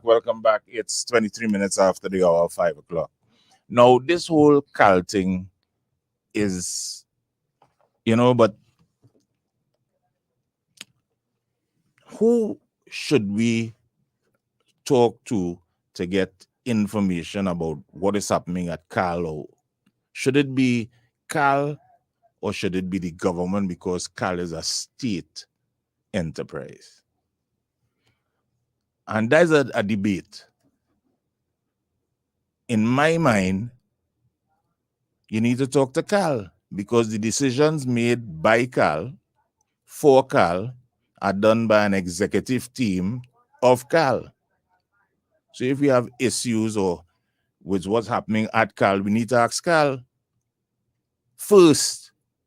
And if Cal is failing to give the answer the questions that we ask, then probably we could go to the government. But this thing about going government first, I don't understand. Like if you have a situation in your borough, the first people you should go to are the people that control your borough. You go to your councillor, okay, the councillor, and then your corporation. All right. There is a how you call it, an order of reporting that you had to go through to get the thing fixed. If you're not getting it fixed there, then you go to a higher, you go to your MP, and if you ain't getting nothing from your MP, you could probably try the Prime Minister. But there's an order. And when we want to bypass that order, then it don't make sense. Right? So Cal has issues. Cal has done things that decisions taken by the management of Cal. So let them answer for the decisions that they have made. Let them answer for it, first of all. So they should be the first people to go to. Who's that? Management? Management, because they're the ones making the decision that are affecting us. They are the ones that made decisions that led to the strike by the pilots. So let them answer the questions. Right? Let the management of Cal deal with the issues. Anyhow, that's my take on it. Okay. Well, of course, people have other takes because, the opposition pointed fingers at the government. I have no money to buy no plane tickets right now, so you ain't going nowhere. I have no take right now. I ain't going. I do like Dennis Plum. I staying right here. So yeah. we let's understand. we can't put the cart before the horse. But in Trinidad, we like to put cart before horse, eh? And that's how we are. 622-3937. So you're going to take some calls now? Yeah, we'll take some calls. Okay, the lines are open. Good afternoon. Hey, good afternoon. Afternoon, sir. What's going on, my brothers? Be good. Yeah, but everybody just talking about this situation that's going on now with the pilots and things. Mm-hmm. But again, as Trinidad I say, that is plain talk. I'm gone. All right. Good afternoon. 622-3937. Good afternoon. Hello. Hello, good evening. Afternoon to you. I want to ask a question. Mm-hmm. The 9 months of the year that the pilots stay home, and everyone was paid? As far as I know, there was some cut in salary though, while they were on, yeah. But I think yes, they would have been paid, I believe. I find this country not realizing what COVID did, because it's still have countries that can catch themselves get from COVID, and people feel like if COVID was not an issue at all in this country, like if they don't understand the medication, the hospital. No, and while that is so, no, we if there has been any kind of, I'm not saying that there has been, but if there has been any kind of bad decisions made, the people who making bad decisions have to own up to their bad decisions too. If you understand what I'm saying. Yeah, but I find this country, even election, the show that this country, I find people are so ungrateful. Even these teachers that were paid, and public servants, not one of them was sent home, and these people collect a salary, and half of them was home. And it's not to say they were teaching at home for the full period that they stayed home, in that period where they was being teaching, they were just home. I hear you. Thank you. All right. Good afternoon. Good afternoon. Yes, good afternoon to John and Cameron. Cameron, Yeah. yes. Now, this Carl fiasco, Mm-hmm. it is heavily playing on politics. But why? Long and short of it. Yeah, but why? I don't know if they want to probably make the government look bad Mm-hmm. in a way, because how all of a sudden on the side here what? We have a silent protest. We're not gonna have no flights, right? But they are not the first. They are not the first pilots in airlines that have done that. The same thing has been done by other airlines. Right, but even though the management of these entities should have some sort of open forum, you know what I mean, to have discussions, find out what's really going on. Right, And this is what I'm saying, and I am saying, if you have questions about the CAL situation, talk to CAL management. Simple, man. Because they are the ones that have been making the day-to-day operational decisions. Every day. And then if all in get no redress, the next course of action, you go to the minister or whoever in charge of the transport or whatever. That's right. Process. But then again, you know, in Trinidad, we have a mentality that, hey, it's the government wicked, it's the government. And oh God, and there's a narrative that is, of course, driven by the opposition too. And you know, it's Dr. Rowley, so you know Dr. Rowley wicked and bad, and the PNM wicked, so you know that is the mantra they're going to roll with. By the end of the day, I think that Carl should have a open discussion with the workers and find out what really transpired, what is going on. And if they cannot come to a conclusion, you go a step further. Well, which they did. They went to the industrial court and they got the injunction that brought the pilots back out. But, you know, the thing is, and you're right, point, I think this was badly handled by Carl's management. Correct. From jump. And I always say, in every organization or entity, businesses, it have a chain of command. You have a supervisor, a manager, executive, director. Just as how Carl, you have the minister of, I think it's water transport, that under Minister of Finance, actually. Finance, and then you go to the Prime Minister. And from there, I always think, but I don't know, this country, I don't know. Like, people are living on fumes right now. All right. Then, yeah, looking and listening. Yeah, man. Good afternoon. Hello, good afternoon. Hello. Hi, good afternoon. John, Afternoon to you. How are you doing? Are we on Carl issue specific or are you flexible? Flexible. All right. I want to introduce the issue of the Thai in lingua in general, as to how we treat with Thais in general. Mm-hmm. Now, hold on before you go further, right? Who is responsible for handling things like that? Elections. That's the EBC. Thank you. Has the EBC ruled on this? For what was being told to us that they're considering our re-elections. So that is a ruling by the EBC. That is what was mentioned. Thank you. But I am so is the issue. My suggestion is that rather than we have a re-elections, we should consider having an addendum elections. What do I mean by that? Persons who voted for their candidates, the candidates ought to be allowed to hold on to those votes and not lose them. Because I could see a candidate being quite aggrieved if they lost the elections. That persons who voted the first time decided they're not going to come back and vote the second. You mean like what happened in Arima? That happened, no. Yes. Did that happen in Arima? Yes, because sir. There was there was a by-election in Arima, and the UNC won it. All right. And a seat that the PNM had won previously. Now, mine's a bit different. But I'm saying, and no, you can't have one thing for one. It has to be a rule across the board. No.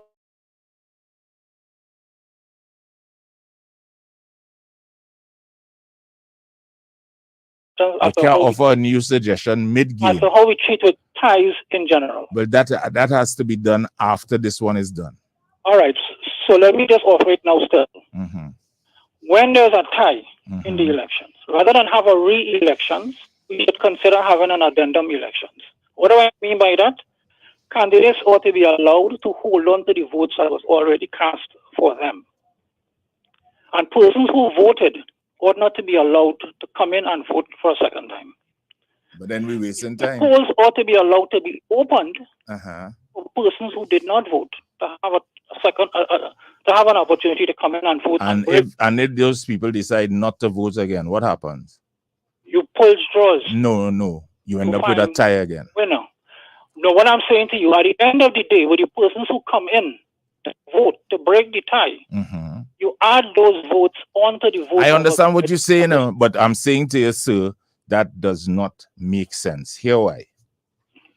Right? Because you have to start with a clean slate and allow people to come back and vote and see what the new result is. I can hold on to my votes and hope that the people who didn't vote come out to vote. That don't make sense. Well, I know. I understand your suggestion, but as I just said, it's not making much sense. Have a good afternoon. Hello, good afternoon. Hello, good afternoon to the host. I would like to give my little input on this situation. Sure.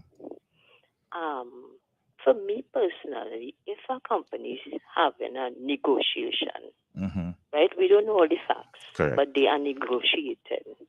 But you are receiving your benefits at the time of the negotiation. I don't see how you could make a decision where you have over 80% of your pilots just decide to fall sick at the same time. I don't think that is possible. I mean, anything is possible these days. But that is a bit suspicious if over 80% of your pilots get sick at the same time. I find that is a bit insensitive. And if you are being paid, remember they are being paid. I don't know that their salary has been cut. They are receiving the benefits up to date. So I find that this is a bit premature, and the effects that it had was terrible. If a negotiator negotiates, you're still in negotiation. That is how I see it. All right, fair enough. Hello, good afternoon. Hi, good afternoon. Afternoon to you. I have a different perspective. I'm hearing everybody. Which one are we dealing with? I'm hearing everybody. No, we're dealing with. Yes, Carl. All right, okay. I'm hearing everybody blaming. Well, from when I start tuning in, I'm hearing everybody not in support of the pilots. But I'm wondering if they are aware of all the facts. And that's why I don't want to make a pronouncement on it. And this is why I'm saying go to Cal. Go to the pilots, get their side. Go to the management, get their side. So report it to us so that we could make a decision. Well, yes, that is true. That is true, because people are making the assumption that the pilots just strike just so they didn't go to exhaust the means. What the last caller suggested, go to the minister, go to the labor ministry. They are making the assumption that all these measures wasn't exhausted. Well, and I agree with you. Yeah.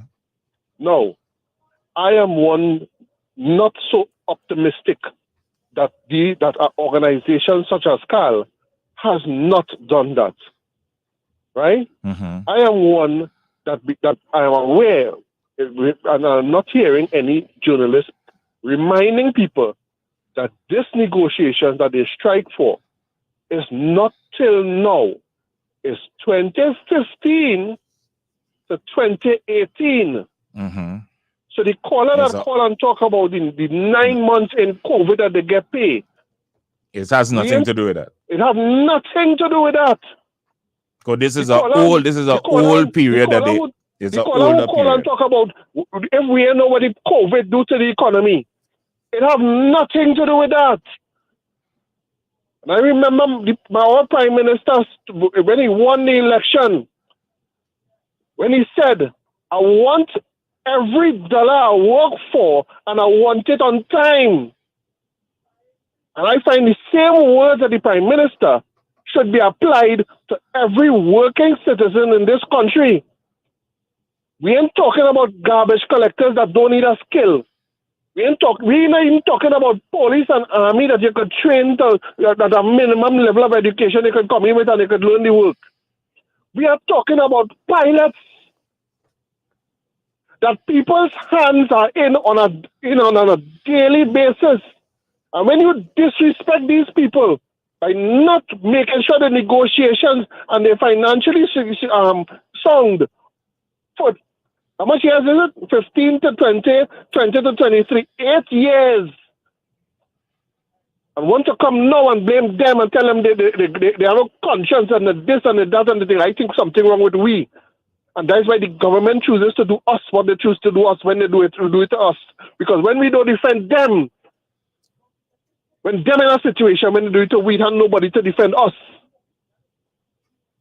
When the negotiation time comes around, make sure the negotiations happen. Yeah, but let me ask you a question. End up in this problem now. All right, but let me ask a question. Is it always the fault of government, though, that when negotiations don't happen on time? No. I heard somebody from the union call, and I heard it with some last negotiations that happened too. I learned that happened, that some unions are at fault. Blame because they don't put in their negotiation in a timely manner. So therefore, and these are the questions. No, right. We mustn't blame. We mustn't. I'm here. That doesn't happen. No, I'm not saying. No. I understand that, but what I'm saying to you, that it can go both ways. Sometimes it is not always. What you're doing hold on, but yeah, you see, you make some statements just now about government and what it is do. When not at all times, at times it is the fault of the government. So maybe I doing the same thing too. Thank you very much. Blaming the government. Good. And without all the facts, right? So yeah, we all have to be careful. We all have to. You're absolutely right, and I will take that correction. Right. Right. But what I'm saying is,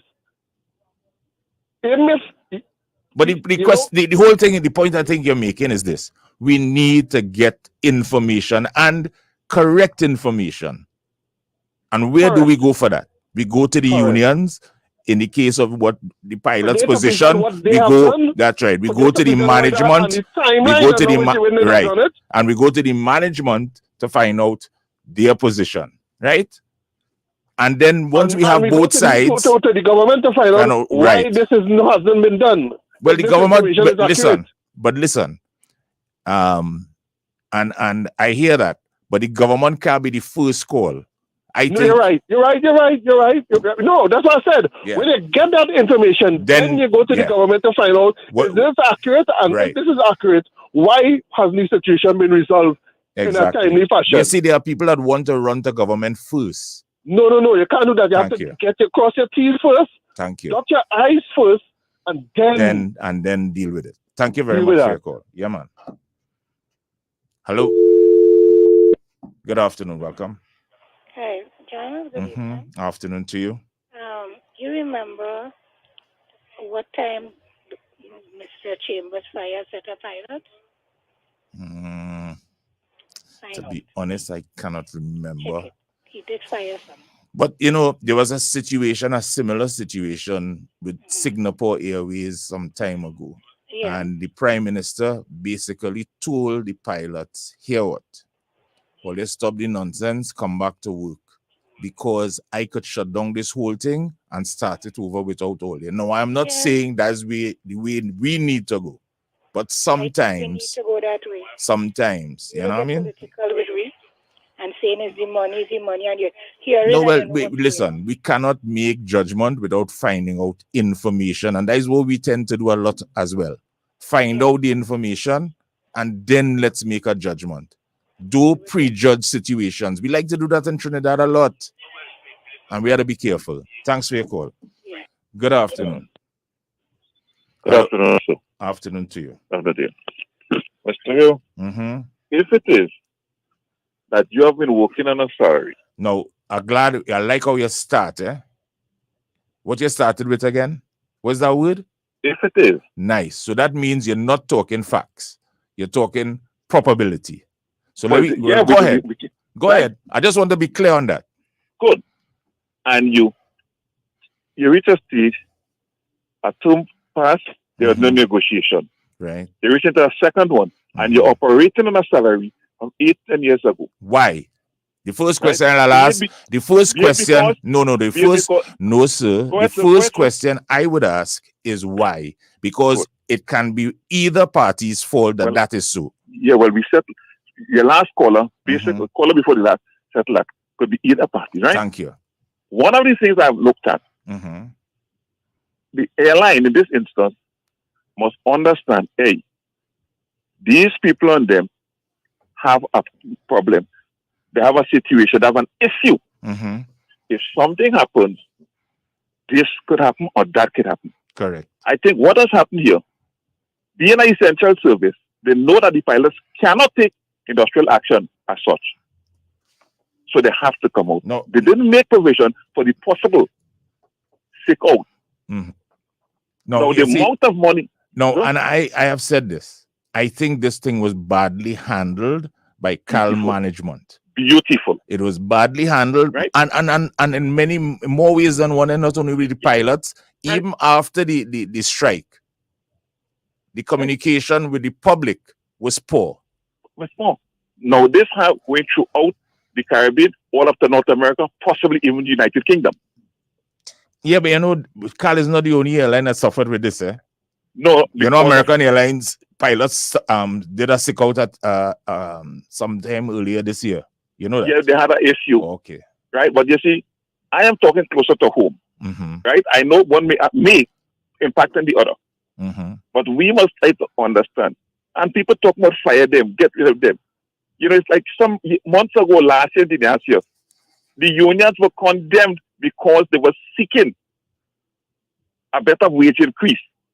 And I said on this radio station, the people who want to condemn the union this and the other, understand when your father comes home, your brother, your sister, your godfather, whoever, your aunt, your niece, condemn them, Let them go and tell union, hey, we don't want you to fight for better wages for us.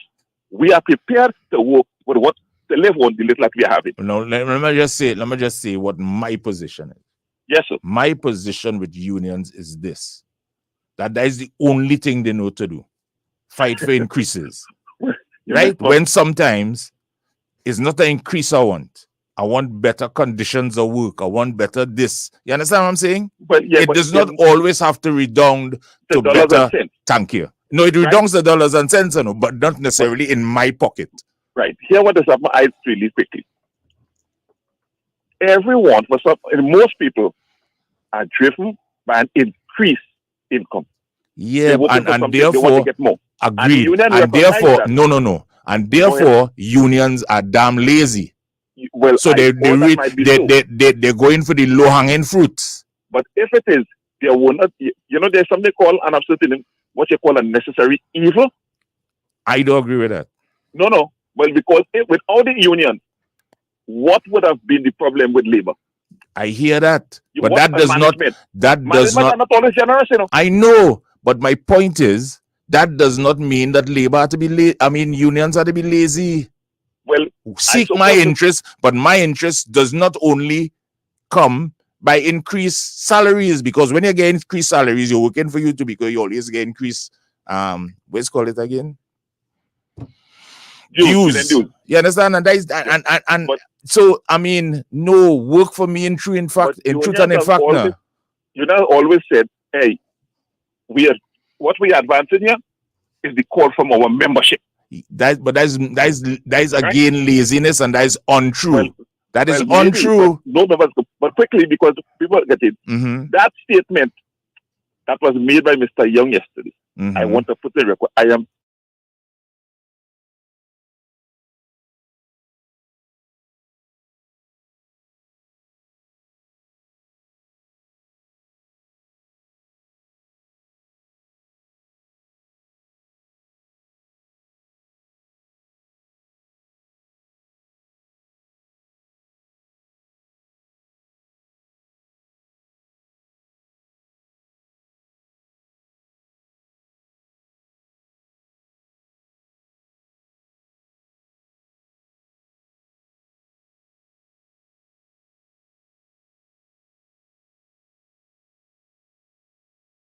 totally against that statement, and more so the place when he choose to state it, right?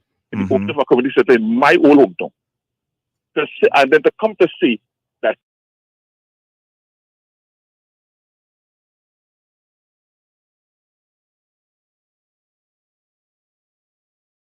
Cal is. But just don't go no way. No. Right? So I think you want to reconsider that. No, I'm saying, no, listen, I'll be in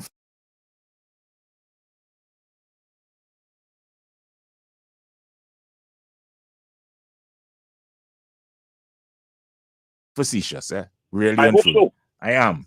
But my point is, while I hear what you're saying, people also have to understand, for example, are you prepared to pay $1,000 to go to Tobago? Am I prepared to pay $1,000? Because that's what I actually. Health system. We have all the general hospitals. But there are people who feel that places like Trinidad and Canada, there is a luxury that we have free healthcare, because there are places that don't. Yeah, but although we have free healthcare, do you realize the amount of private hospitals that blossom in? Yeah, but there's a different story altogether, because some of those same private hospitals. Anyhow, let me don't go down that road. Anyhow, let me leave that. That's a different discussion. All right. Have a good one. Yes, man. Good afternoon. Welcome. Hello. Afternoon, John. Afternoon to you. Very good discussion. We must learn from the past. Government finance entities must be careful how they're spending their money. Years ago, TSKT spent once some money on the 2006 World Cup in Germany, and they happened to miss. Last month. But let me ask you a question. Who would you hold responsible for that? The government or the management of the entity? No. This is what I'm saying. No, I'm asking a question. And it's a serious question. But the board has to be held responsible. Good. Thank you. Because last month I was appalled, dismayed, perturbed that Cal was one of the main sponsors of Jamaica Sumfest. No, some of those things might be strategic, Well, maybe advertising, but aviation fuel is expensive, and sometimes a plane will leave full but come back empty. But what disturbs me is the fact that if the pilots are griping about 2015 to 2018, how come it's only last week, this weekend they took that action? because negotiations just started apparently for that period. Because apparently, which is happening with a lot of places, 15 to 18, then this will be 19 to 20.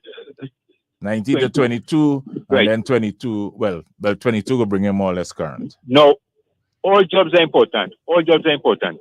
Not because our minds are garbage man, you must disparage them. No, I agree. Right. So all jobs are important, and the pilots must understand that Trinidad is going through a very tough financial situation where we have to do so much more with so little. So I hope that they could sit on the table and come to some agreement, because well, obviously, what was happening is that they wouldn't come into any agreement. So the pilots felt that they had to make a statement that everybody could, you know what I mean, take notice of. Well, yes, but you also what fit for purpose. Maybe those pilots were trained in, let's say, aviation avionics, and they didn't have much experience in industrial relations. But I hope they will get together, sit down, and solve the problem, because we need TAL. I hear you. It's a necessity, so I hope that things work out for the betterment of the country. Okay. Great show, John. Thank you. Good afternoon. Welcome. Hello. Good afternoon to you. Yeah, good afternoon. I'm trying to get in. Hello? Well, you just got in. Yeah, sorry. John, I want to start by not saying if. Okay. Because I believe we all know what happens, the procedure that is necessary in settling industrial relation conflict. No. You're being very presumptuous this. No, hear me. This thing have a procedure that ends at the industrial court. Right. And what we have seen, not only now with the pilots, but going back to the years, there's a reluctance of unions to get to industrial court. For what reason, I don't know. Because the judges at the industrial court, for the most part, are former union leaders or former labor people. Right.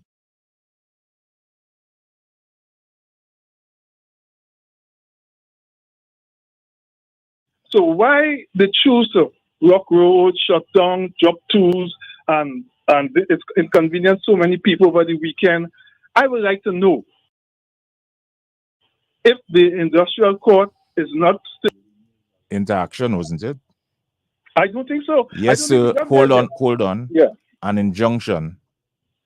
No, that's after the fact. I'm talking about before the weekend, when they decided that there was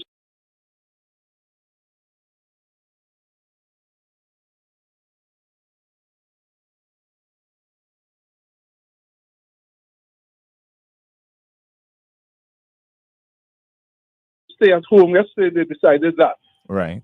This negotiation is going on.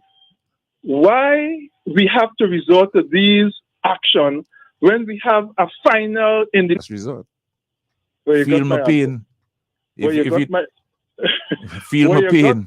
You got my answer right there. Right. That is exactly that's what it is. And the timing of it was I mean, we had to take note. Both race and that's Tobago. right. We have to take note. So you got my answer. Not only Tobago, CPL in the Caribbean. It affected that as well. Also, people have the connecting flight to get home and get to work. So the timing of this was felt throughout the region. Exactly. So when you try to when I say I mean those who are trying to make excuses for these pilots, recognizing that we have a method of solving our industrial problems. We have a method of that. Which has been a little lax, because remember they are negotiating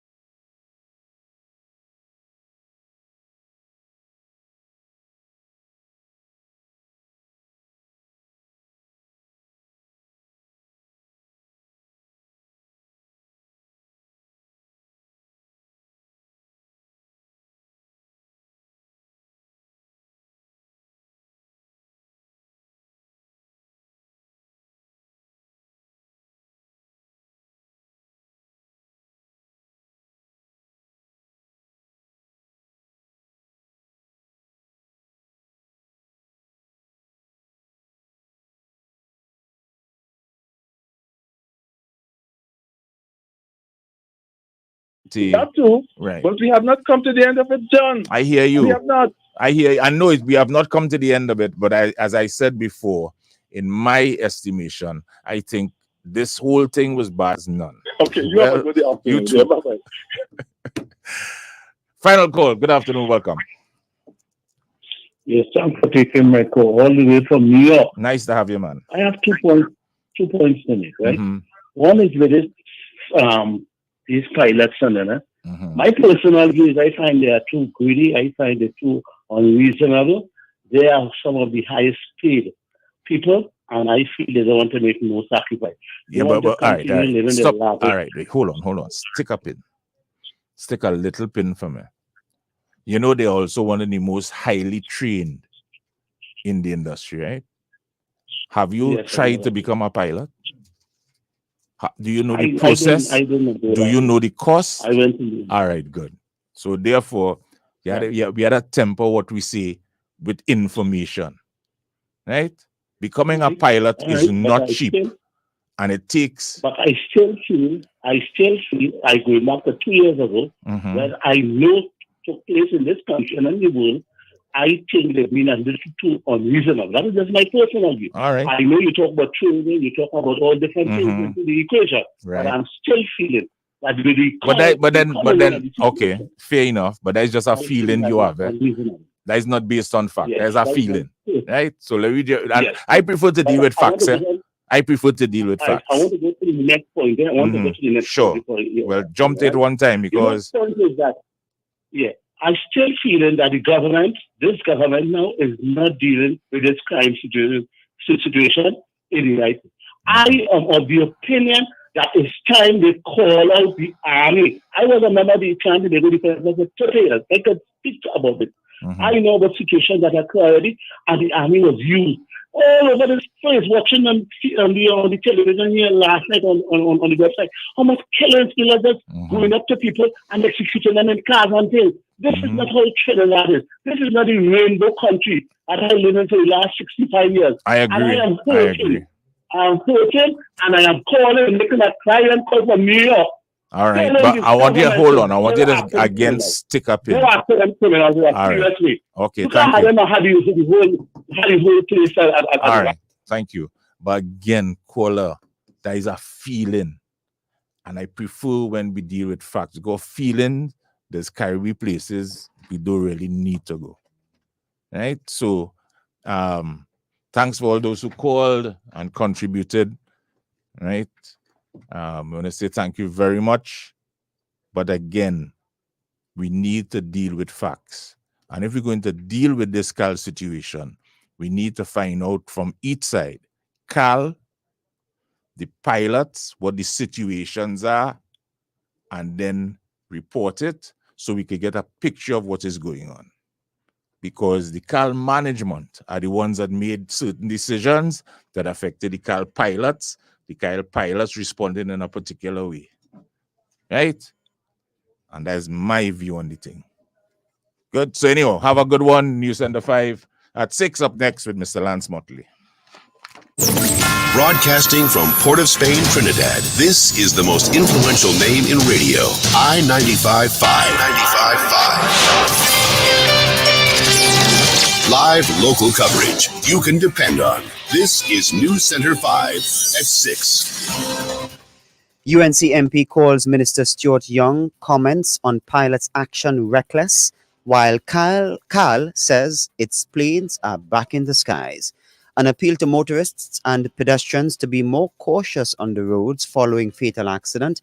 Mayara residents stage fiery protest for water. WASA promises a supply. And UN reports over 200 former Afghan troops killed by officials since Taliban takeover.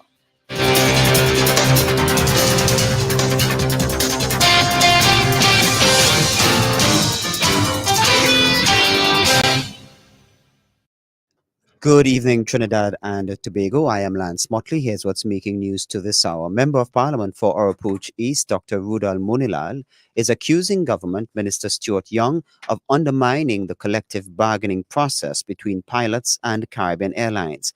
At the opening of the Cascade Community Center yesterday, Minister Young was critical of the sick-out action taken by pilots on the weekend, which virtually grounded planes locally, regionally, and internationally, leaving hundreds of passengers stranded.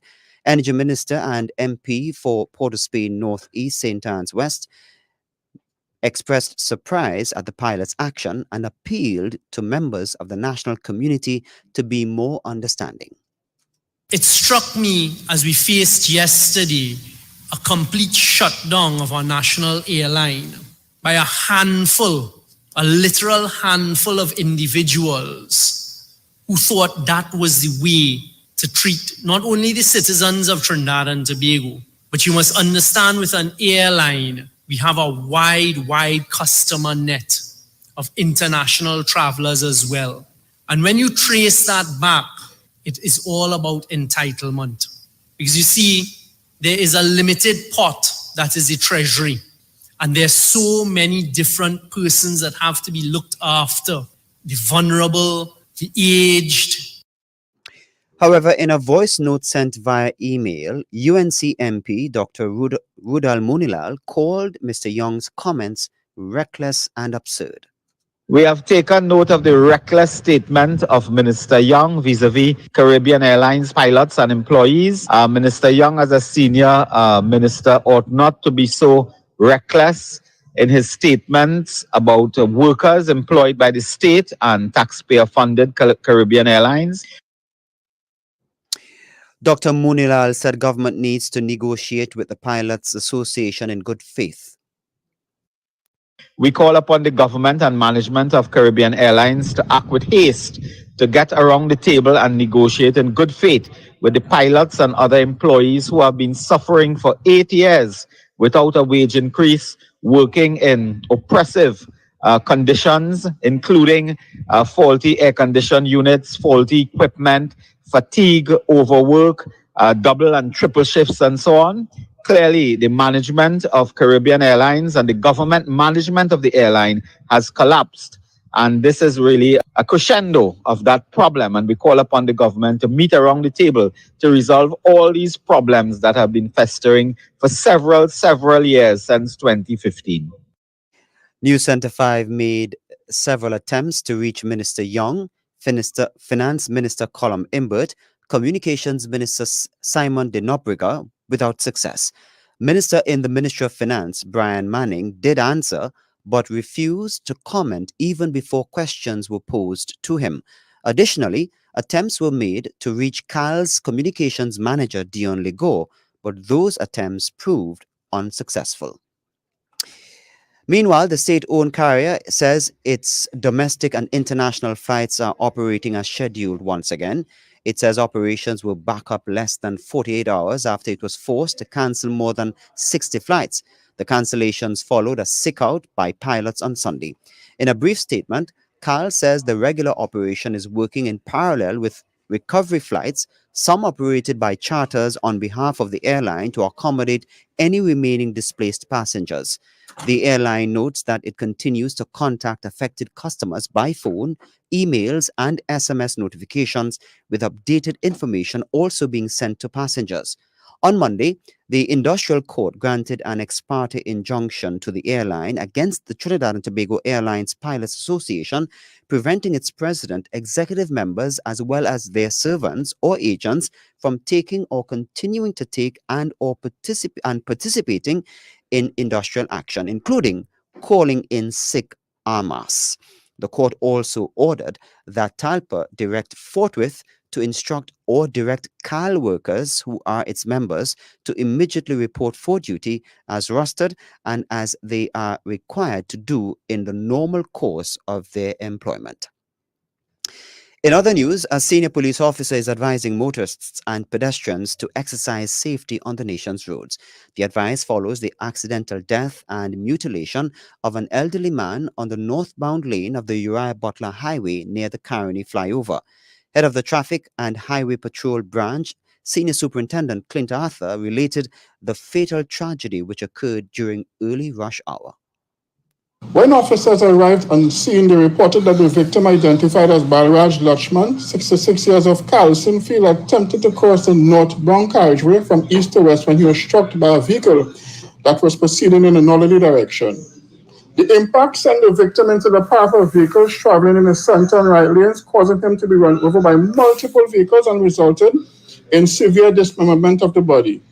The videos circulating on social media, although graphic, highlight the serious risks that pedestrians put their lives in when attempting to cross the highways. Senior Superintendent Arthur noted while the road fatality toll is lower for the same period last year, everyone must take an effort to stay safe on the roadways. The latest fatality brings the 2023 road death figure to 62 compared to 66 for the same period last year. And although this is a 6% reduction, every life lost on the roadway is one too many. We wish to extend our sincerest condolences to the family of the victim and encourage our drivers to reduce their speed. We appeal to all our motorists to practice road safety and drive within the speed limits. And I would kindly ask our pedestrians to utilize the walkovers in areas where they are provided. Mr. Lachman was 66 years old. Investigations are continuing. And there is no word yet on the identity of a body found in the Carapo River. The discovery was made yesterday, but up to news time, there was no positive identification. According to police reports, the deceased was found at about 2:30 p.m. by residents of Jade Drive in Chaguanas. They notified officers who found the body lying face down in the waters of the Carapo River in the vicinity of the Bailey Bridge. The deceased was said to be a man of brown complexion, of East Indian descent, bareback, and clad in a dark collared three-quarter pants. At the time, the deceased was bloated, and as a result, police were unable to say if the body bore marks of violence. Stephen Jury is identified as the man killed in Sangre Grande. According to reports, 31-year-old Mr. Jury was fatally shot in Fishing Pond last night. Police say a bar owner at Ganda Junction, Fishing Pond, reported hearing gunshots around 8:45 last night and later found two spent shells on the road in front his establishment. Acting on information, investigating officers were later directed to a forested area at Sichuan Trace where they discovered Mr. Jury's nude body in a drain. While at the scene, officers received information and went to Lemond Road Fishing Pond where they arrested a suspect in relation to the shooting. The suspect was allegedly found with a Glock 19 pistol containing one magazine and 10 rounds of 9mm ammunition under the driver's seat. The officers later then went to Fleming Road where they found Mr. Jury's Nissan Frontier truck ablaze. Angry residents of Ottawa Village, Mayaro, take to the streets in protest of a lack of pipe-borne water. The disgruntled residents staged an early morning demonstration complaining of dry taps. The frustrated villagers say this has been an ongoing issue and it is time the authorities intervened. The group blocked the roadway, setting fire to old debris. One motorist described what he saw. Well, they block the road for me to come out of my area again, block road. After all the block road again. Well, we fight, we f***ing way through. That storm day. The police and them in the back, they do no. Then they come here and take locking up here. Now we reach a f***ing rope stage here now. By iron, by fire, straight on the road, by tire. Quite out the f***ing thing burning. Dog, you gotta turn back, boy. Yeah, I telling you, cause this look like a whole night, eh? What them fellas and them going and leave why them fellas and them listen.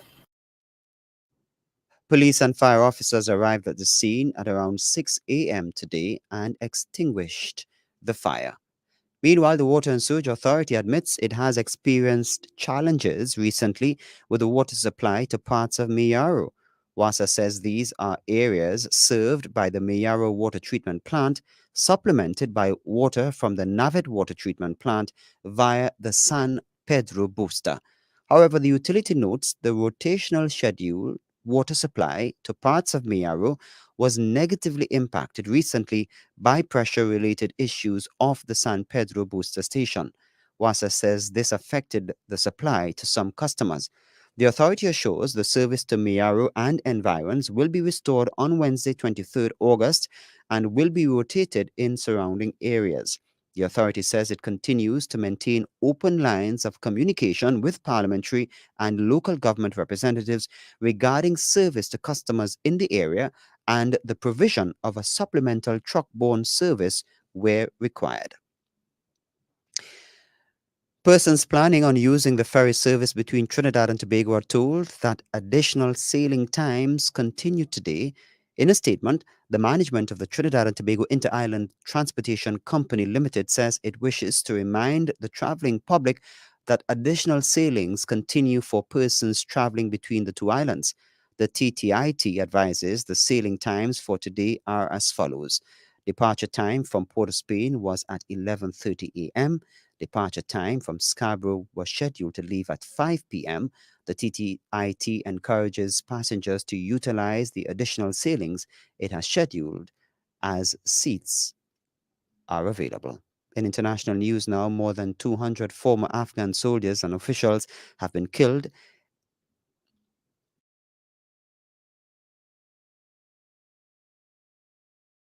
extrajudicially since August of 2021, despite a general amnesty announced by the Taliban immediately after its takeover. The United Nations Assistance Mission in Afghanistan, in its first report since violations, including arbitrary arrests and detentions, torture, and enforced disappearances. UNAMA recorded almost half of all extrajudicial killings of former government officials and Afghan security forces during the first 4 months of Taliban rule. But violations continued in 2022 with 70 extrajudicial killings recorded. The Afghan Foreign Ministry denies allowing any extrajudicial killings. Al Jazeera's Finta Monaghan reports. When the Taliban retook power in Afghanistan in 2021, it promised amnesty. Those who worked with the previous government, it said, would have nothing to fear. I want to give the assurance to all our compatriots who were in the opposition side as interpreters or were involved in military actions or helped in civilian sectors. We have granted them all amnesty, and we don't want to take revenge on anyone. But now, United Nations investigators are accusing Taliban officials of hundreds of human rights violations. Many of those targeted are soldiers or police officers who worked under the previous administration. The UN has gathered evidence of what it says are extrajudicial killings, arbitrary arrests, and torture. That report from Al Jazeera's Finta Monaghan. And that's the news to this hour.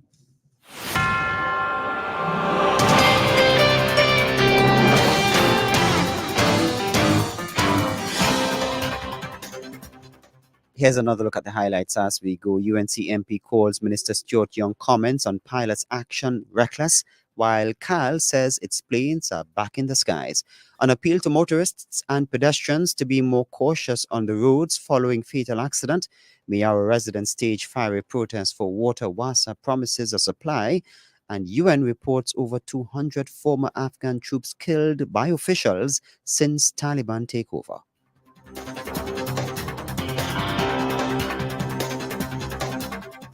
That's a wrap here for us at News Center 5 for August 22nd. Thank you so much for staying with us.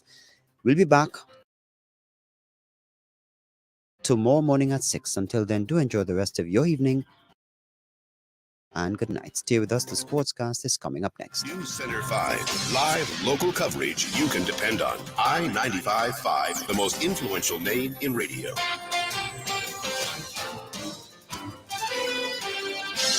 More people listen to our news than any other newscast in the country. More people get their news from the station of record. News Center 5, following leads, following events. News Center 5, live local coverage you can depend on. I-95.5 FM Talk, the most influential name in radio. This Independence to Republic, I-95.5 FM celebrates 61. At 61, we are family. Our journey through introspection, self-determination, and harmony. Keep it right here on the I as we salute our cultural icons. Crazy, the Baron, the Mighty Trini, Scrunter, and Denise Plummer. New horizons with our young trailblazers. I Business, the businesses that made an impact. Our sporting heroes that put us on the map, and city lights, highlighting our cities and boroughs. This is what 61 means to us. Our journey through introspection, self-determination, and harmony. At 61, we are family. From independence to republic, celebrate with us on I-95.5 FM. I-95.5 FM.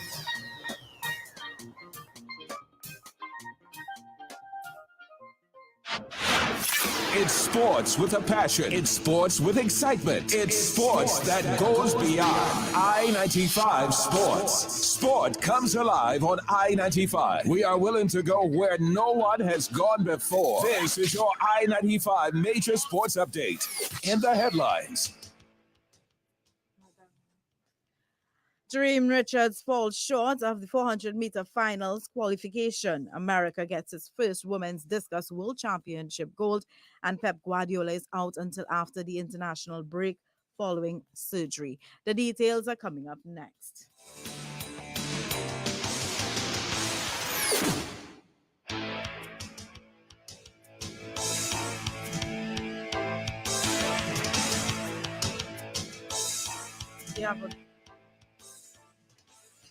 Good evening, I'm Roxanne Gialdo with a look at your major sports. Now, unfortunately, Team TTO's Dream the Dream Richards will not feature in Thursday's 400-meter finals at the World Championships taking place in Budapest.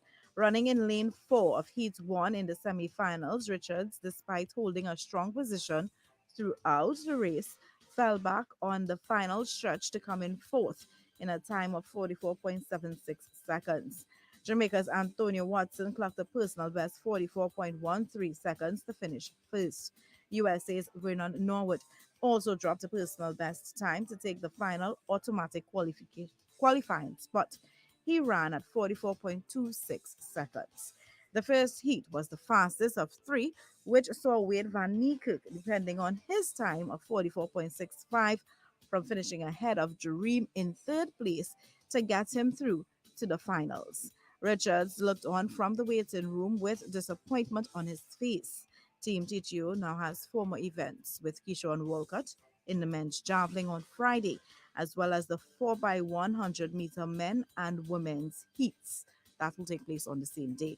And on Saturday, that will be the semis-finals, with Dream the Dream Richards leading out the 4x400-meter team for their heats. So the 4x100 teams will come out on Friday for their heats, and finals is by Saturday.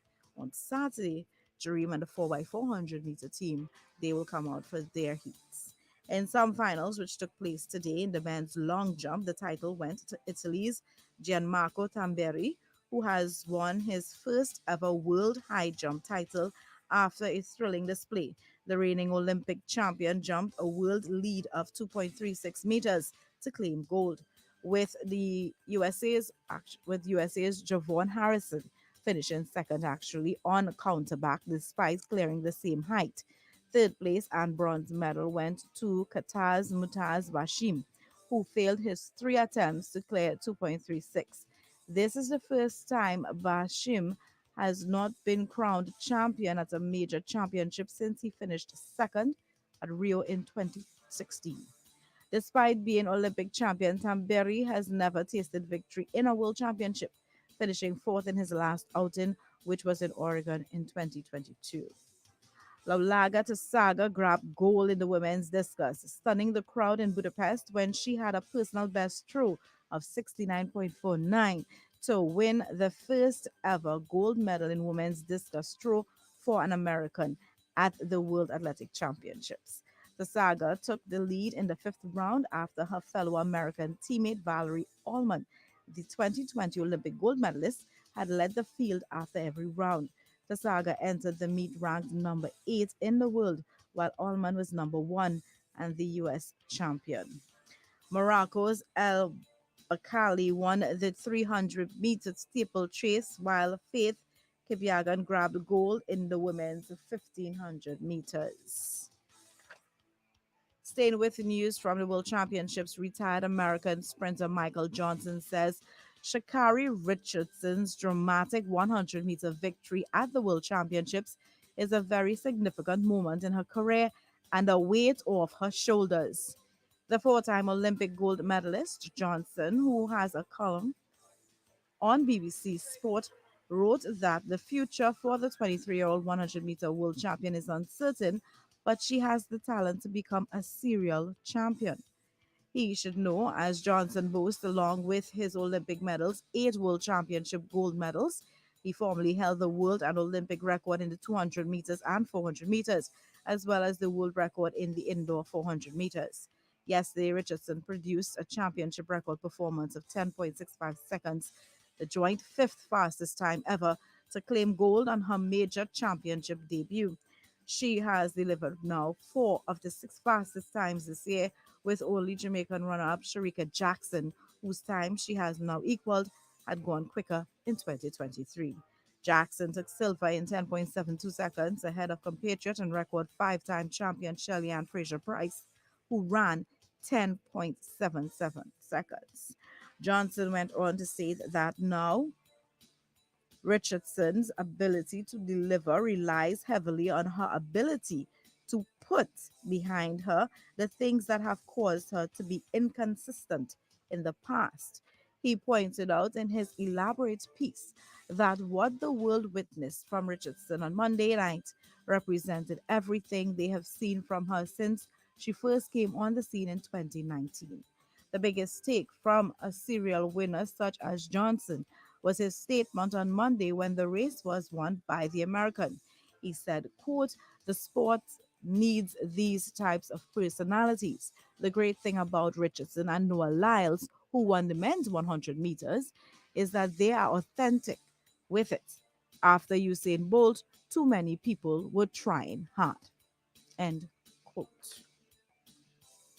Team TTO's young cyclists, Makira Wallace and Sindel Samaru, are in Colombia for the 2023 Junior World Championships. The championships ride off from August 23rd to the 27th. Wallace and Samaru, who were responsible for 4 out of cycling's 5 medals at the recently concluded Commonwealth Youth Games, which took place here in Trinidad and Tobago, will compete in the men and women's sprint and cairn events. As well as Miss Wallace will be in the time trial and Samaru will take on the 1-kilometer event. Wallace won silver in the women's cairn and bronze in the time trial, while Samaru grabbed silver in the men's sprint and bronze in the men's cairn at the Commonwealth Youth Games. Trinidad and Tobago's under-14 girls registered a 3rd consecutive loss at the CFU Under-14 Challenge Series today. Playing their 2nd game against Puerto Rico in Tier 1, Group A, Marlon Charles's ladies were down 5-0. Their first encounter saw them holding a 3-0 defeat to Puerto Rico, who sit atop the group. With 1 game left in the series versus Jamaica, Trinidad and Tobago are out of contention for the series trophy. Manchester City's manager Pep Guardiola is set to miss his team's next 2 Premier League matches after undergoing back surgery. The 52-year-old had been suffering with what City said was severe back pain and traveled to Barcelona for an emergency but minor operation. City go to Sheffield United on Sunday and host Fulham on September 2nd at the Etihad Stadium. Guardiola is expected to return to duty after the international break. Assistant manager Juan Malilo will take over first team training and lead from the touchline during matches in Guardiola's absence.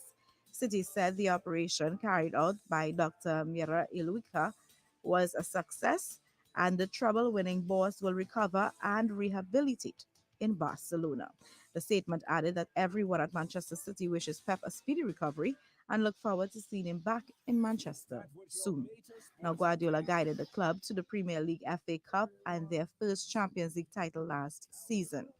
City sit second in the Premier League in the early stages of this campaign, level on 6 points with leaders Brighton and Arsenal in third after beating Burnley and Newcastle in their opening 2 games. They also won the UEFA Super Cup by beating Europa League winners Sevilla 5-4 on penalties in Athens last week. Serena Williams has welcomed her second daughter with husband Alexis Ohanian and shared the first glimpse of her newborn in an adorable TikTok video on Tuesday. The tennis icon, who's 41, who earlier this month announced the gender of her baby, shared a sweet clip of herself, husband, and daughter Olympia, who is now 5 years old, with a newborn baby named Adira River Ohanian and captured, "Welcome, my beautiful angel." In the video, Serena is seen looking radiant in a pink dress in honor of her new daughter as she walks over to Alexis and kisses him. And then, of course, Olympia walks over to her mother and father and kisses them. And then you see Serena saying she's missing something. She walks off screen and walks back on with the baby in her hand. It's beautiful. Congratulations to her.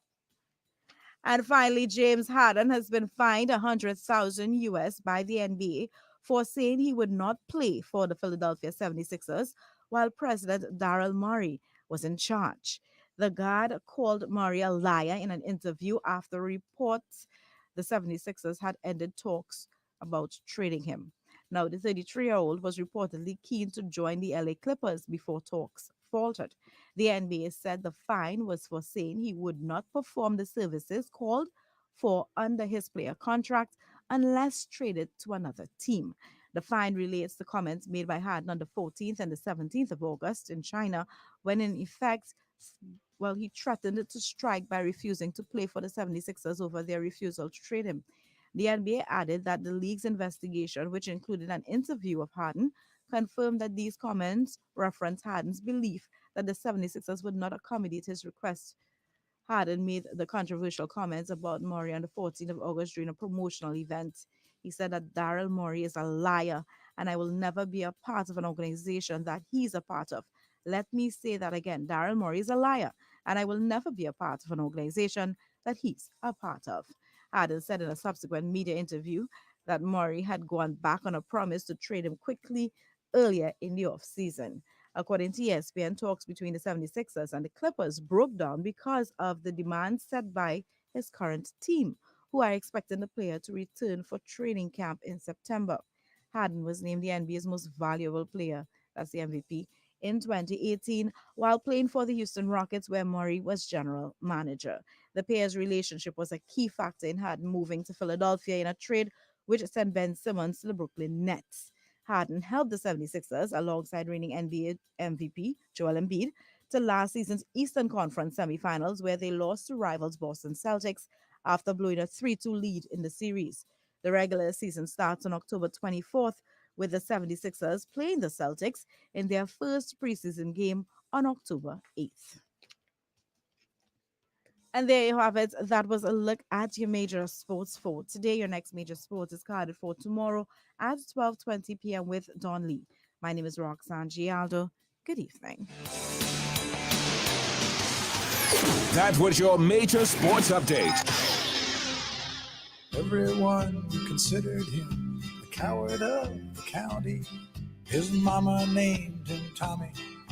Folks just called him Yellow, Yellow, Yellow. There are 3 men on the leg side for the hook. So Desmond Haynes fall for the bait. The trap has been set. And here goes. It is a bouncer. And Haynes hooks and misses, and he is down. Does not look good. He will have to retire hurt and probably not return. Everyone considered him the coward of the county. He'd never stood one single time to prove the county wrong. He turns at the top of his mark on the way to bowl to Desmond Haynes. His looked very shaky at the start of this innings here. On the way to bowl to Haynes. Up to make it bowl to Haynes. Haynes fine, bowl him! Haynes just bowl him! Heaven's Final Call, a fresh look into the Holy Bible from the books of Daniel and Revelation, related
Found some green on the other side of Chica's defensive fence.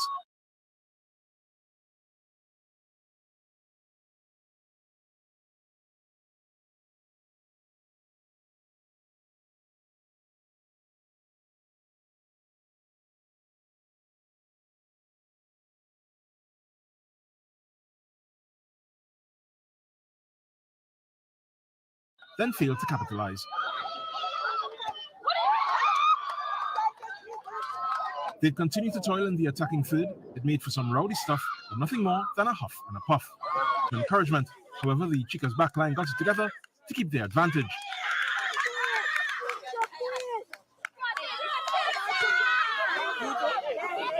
In attack, they did their utmost to hold on to 3 points. Timothy's corner looked to be in, but Nisia Hercules made sure in the 85th. The win and bragging rights confirmed at the final whistle. Jovan Ravello, TTT Sport. Now, the Trinidad and Tobago Cycling Federation and UCI, the governing body for world cycling, are currently providing a Level 2 coaching course at the National Cycling Centre in Balmain, Vancouver. The course runs from Monday, 21st August and ends on Friday, 25th August. According to the TTCF, a total of 18 participants from the Caribbean will be trained at the Velodrome, which is a certified UCI Continental Development Satellite Center. They will be taught the elements of coaching, talent identification, along with mechanic training. This comes as the Federation has the goal of positioning Trinidad and Tobago as a premier cycling destination while identifying and molding athlete potential and creating meaningful opportunities for persons passionate about the sport. And meanwhile, cyclist Makaira Wallace and Sindel Samaru will represent Team TTO in Cali, Colombia for the 2023 Junior World Championships. Both athletes arrived in South America earlier on Tuesday and will race in the championships from August 23rd to the 27th at the Velodromo Alcides Nieto Pantino in Cali. Wallace and Samaru participated in the recent Commonwealth Youth Games, both capturing 4 medals. Good luck to both cyclists. Now, Spain's Prime Minister says Luis Rubiales kissing Jenny Hermoso on the lips was an unacceptable gesture and that his apology is not enough. Spanish Football Federation President Rubiales kissed forward Hermoso following Spain's 1-0 win over England in Sunday's Women's World Cup final. Rubiales apologized on Monday and said he was, quote, completely wrong. What we saw was an unacceptable gesture, end quote, Prime Minister Pedro Sanchez said on Tuesday. Rubiales' apologizes are not enough. I even think they are not adequate. He has to continue taking steps to clarify what we all saw. The players did everything to win, but Rubiales' behavior shows that there is still a long way to go for equality. Spain's second deputy prime minister, Yolanda Diaz, Spain's called for Rubiales' resignation. Hermoso said on Instagram that she didn't like Rubiales' action after the final, but a statement released later on, the Spain forward's behalf defended him. Well, that's a look at sport. We have the weather coming up. Stay with us. When I trip for water, Disney World, trip for tutor, CPL, this Java with digital win ting. Welcome to 50 days of Java, 50 days to win plenty, 50 days of Java, when ice skating and more daily. Like free costumes, try Volume, PlayStation 5, yeah, you could win that with 50 days of Java. Win more with digital, yeah. Win big with Digicel's 50 Days of Java promotion. Dial *323 # or check the My Digicel app to find out more. Digicel, better connected. TDT News, committed, accurate, relevant.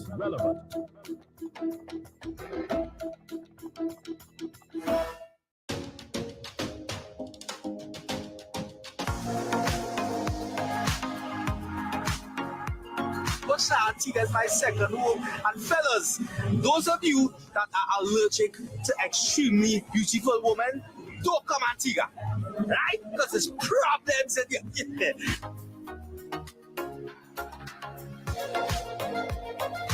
Next year, come here next year. Visit here. And come to Isle of Soca. Good morning to you, Trinidad and Tobago. Thank you so much for choosing us here on the Now Morning Show. We get you up in the morning, now. This music got me jumping, music got me whining. Don't let nothing but you. Put Put your hands in the air, everybody. Lift your spirits, sharing good news now. Dealing with current affairs now. But I have to ask this question. You yourself just mentioned that these resources are depleting. They don't come back out again. Are there any conversations that's going to be happening in terms of diversifying the economy? Giving you a voice now. The Now Morning Show, Mondays to Fridays, 6 to 8 a.m. only on TTT. With Raucus, Kimberly, Ainka, and Natasha. Making a difference today, now.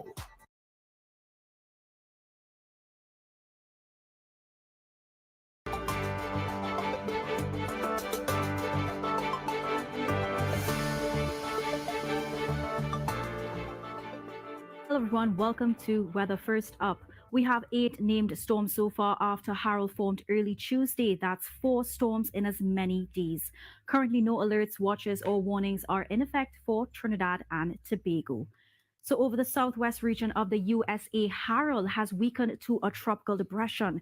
However, heavy rains may produce flash flooding with possible landslides across South Texas and mountainous northern Mexico through Wednesday. And over the central Atlantic, meanwhile, the remnants of former tropical storm Emily are unlikely to redevelop. Also, post-tropical cyclone Gert should continue to weaken during Wednesday while moving away from the leewards. And over the eastern Atlantic Ocean, a disturbance west of the Cabo Verde Islands may become a tropical depression later on this week. Finally, over the eastern Caribbean Sea, Franklin is expected to bring tropical storm conditions to portions of the Dominican Republic and Haiti, where tropical storm warnings are in effect tonight through Wednesday. Heavy rainfall up to 400 millimeters from Franklin is expected across parts of Hispaniola and Puerto Rico into Thursday. Potentially life-threatening flash flooding is possible overnight through Wednesday as well. So moving slowly northward, Franklin is expected to make landfall along the southern coast of Hispaniola tonight, cross the island on Wednesday, and then emerge over the southwestern Atlantic waters later on Wednesday. Tropical storm conditions are possible for Turks and Caicos Islands from late Wednesday as well. Now closer to home. Temperature-wise, Trinidad's high today was 33.2 degrees Celsius.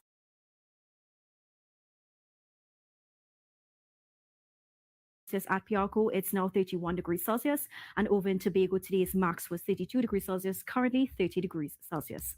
Tonight, partly cloudy with few showers nationwide with a 26 degrees, hot and sunny despite the low 30% chance of a few passing showers. In Tobago, you can expect 32 degrees Celsius to feel like 37. Also for Trinidad,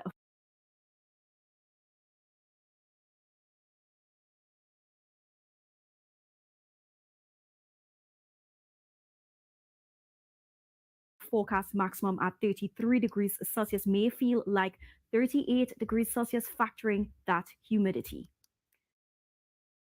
Now, these hot conditions should continue Thursday and Wednesday, light to moderate seas with waves up to 1.3 meters offshore and smooth and sheltered bays, with high tides at 7:49 a.m. and 8:05 p.m. Low tides are at 2:03 a.m. and 1:27 p.m.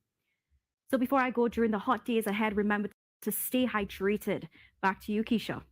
Thank you, Gia.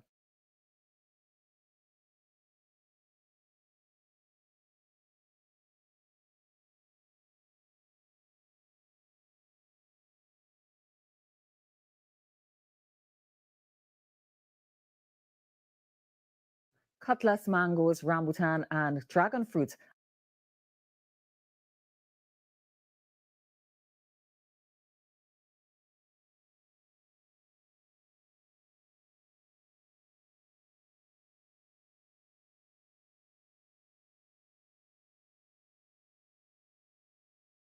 are now all a bit less exotic since you can find them being sold by the roadside.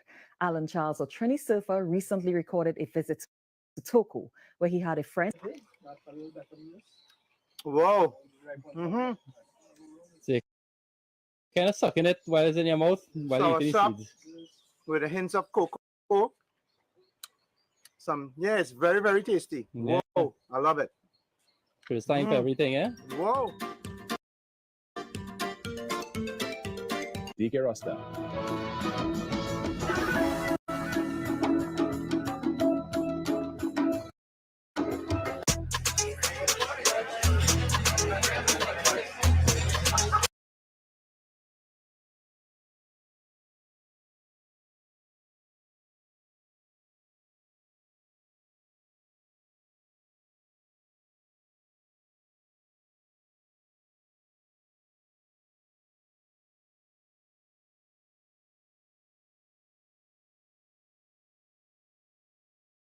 50 by 20, 50 by 25.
And we begin tonight with fear.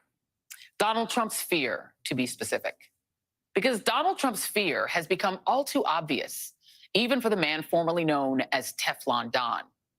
On Monday, hours after his bond was set at $200,000,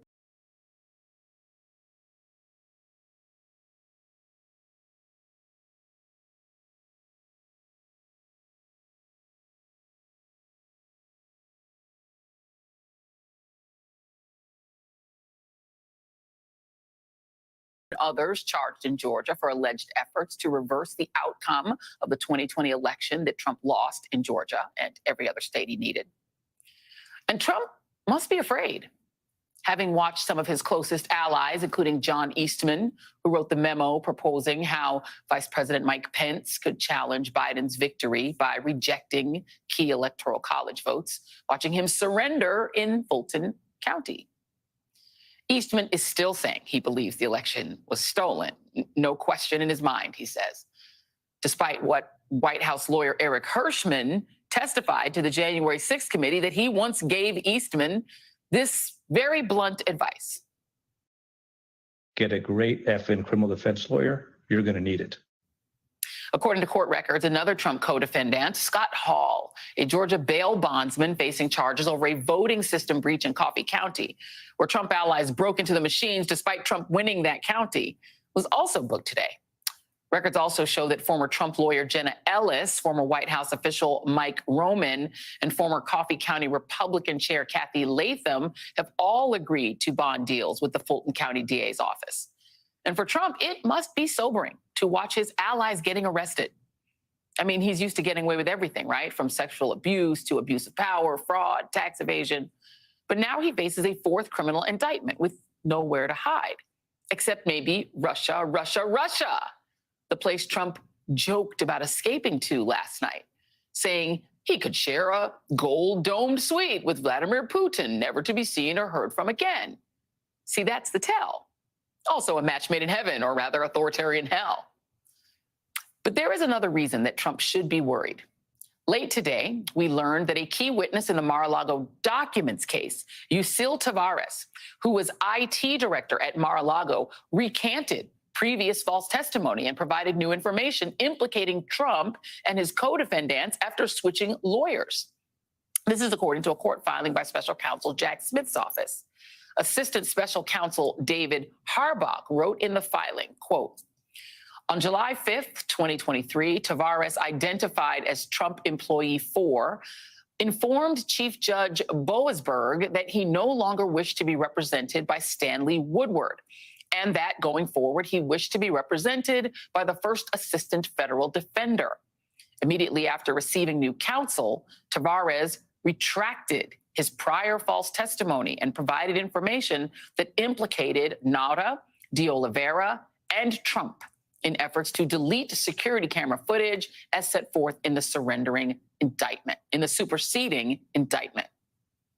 So we're now starting to see what happens once the pressure cooker is on and people start being more loyal to themselves than to Donald Trump. So what does that mean for the 18 people indicted with Trump, as well as the unindicted co-conspirators in the Georgia case? Just remember, the Georgia case alleges the largest conspiracy of all the alleged attempts to steal this election. Literally 30 unindicted co-conspirators and 19 defendants. And make no mistake, Trump has got to be afraid, right? Which is why he's pressuring his party to fix it now.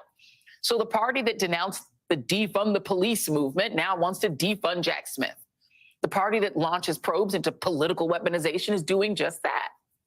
Georgia State Senator Clinton Dixon says he will file a complaint against DA Fani Willis, saying the indictments were sparked by Willis's unabashed goal to become some sort of leftist celebrity. Another reason Trump should be panicking is because of what we're learning by the day about those 30 unindicted co-conspirators in the Fulton County case, identified by a number rather than by name. The Atlanta Journal-Constitution uncovered who they believe they are. And you may be familiar with some of these guys. Boris Epstein, a member of Rudolph Giuliani's legal team, former New York Police Commissioner Bernard Kerik, Cyber Ninjas CEO Doug Logan, remember him? He led the Arizona Senate's partisan audit that found Cheeto dust, but no fraud. And there are others as well, lesser known figures like fake electors and those who unlawfully accessed Coffee County election data. This operation is massive, involving the most people, multiple states, as well as numerous aides, lawyers, and local officials. And they all colluded to try to overturn democracy in one of the most reliably Democratic counties in the nation, a county they could never, ever win, and whose DA knows a lot more about RICO laws than Trump's band of attorneys ever will.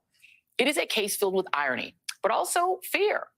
And perhaps for the first time, that fear belongs to one Donald J. Trump. Joining me now is Georgia State Representative Tanya Miller, and who represents part of Fulton County, and Barbara McQuaid, former U.S. Attorney, University of Michigan law professor, and MSNBC legal analyst. Thank you both for being here. I will start with you, Ms. Miller, because one of the reasons I think Donald Trump is afraid and doing these tells like, joking about fleeing to Russia, but like, ha, ha, ha, I think that means to me he sounds scared. And one of the reasons I think he's scared is Fani Willis, because she has literally said, I'm not here to be played with.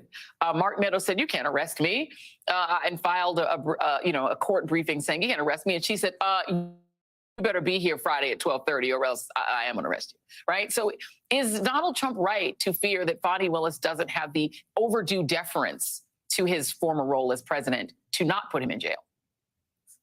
I think he is about to mess around and find out, Joy, exactly who Fani Taifa Willis is. Fani Willis is probably one of the, I would say, the most straight shooting, straight arrow prosecutors that I have ever come across in my life. What you see with her is what you get. She is fearless. She is fierce. And when she stands up in front of the citizens of Fulton County and tells them what she intends to do, you better believe she's going to follow through on it. Fani Willis will not be intimidated by Trump. In fact, all he will do if he attempts to do that is embolden her to be stronger and more steadfast. That is her reputation. That is how she has conducted herself in her 20-some-odd years as a public servant, doing exactly this work, standing up against murderers, some of the most dangerous, violent predators in our community, who she's been threatened 1,000 times over by a whole lot of goons, and none of them have ever dissuaded her from doing her job and doing her job well. So yeah, I think that of all the indictments that Trump faces, coming to Fulton County and facing Fani Willis in a courtroom ought to scare him. And Barb, to me, the other tells is not just Trump. I mean, you don't want to go to trial anywhere. But you're starting to see indications that people would like much rather go to trial in the federal case. They're like, we'd really rather be in federal court. Like, we just don't want to be in court with her. You've got now two people, Jeffrey Clark, who was the former Justice Department official who tried to sort of rig the DOJ in Trump's favor, and David Schaefer, who's one of the fake electors in Georgia. They both filed notices on Monday. And they both want their cases moved to federal court. And I just want you to evaluate sort of their reasoning here. Meadows is trying to say that what he did was connected to his federal role, his role as working for the White House, which I didn't know one of those roles was stealing an election, but okay, that's his argument. Schaefer is making a similar argument, saying that because he was a elector who in his mind was an elector for the former president, he was acting somehow related to the Electoral Count Act. Do any of those reasons sound credible to you? I see you're starting to laugh. No, I think that these arguments will fail. Joy, the standard for removing a case to the federal court is first that the person be a federal official, and second, that the conduct that's alleged be within the scope of their official duties. And so for both of these men, as well as Mark Meadows, the conduct that's described is not within the scope of their official duties. I think one way to think about it is their official duties are to execute the laws of the United States in the case of Mark Meadows and Jeff Clark. And this was political activity. This was engaging in conduct that was helping Trump as a candidate, in a campaign posture, not in the scope of their official duties to execute the laws of the United States. David Schaefer isn't even a federal official. Right. He says, now there is a portion of the law that says, or people acting under the direction of federal officials. He is supposed to be an elector casting his vote on behalf of the people of the state of Georgia because they voted for him to do that, not acting at the direction of Donald Trump. In fact, if anything, this argument really plays into the idea that he is simply a criminal associate, part of this criminal enterprise, taking his orders from Donald Trump. And, you know, Tanya Miller, one of the things I think that it sort of baffles, I think, when you look at it and you think about it. But if I were one of the fellow 18 co-defendants, you wouldn't even have to ask me twice whether I would flip. I mean, one of these people, Kathy Latham, right? She's got a GoFundMe. She doesn't even have any money. She had to raise a GoFundMe. Trump's not paying for her legal defense. You've had multiple members, people like Jenna Ellis. She doesn't have any money either. Donald Trump's not footing the bill for them. He barely pays his own lawyers, right? They had to promise, they had to get their money in advance. None of these people have Trump's money. They don't have his power. They can't say they were former president. And so in your mind, would Fonnie Willis, would DA Willis still be looking to flip some of these 18? Because it seems to me they've got no reason to stick with Trump. He's not going to help them.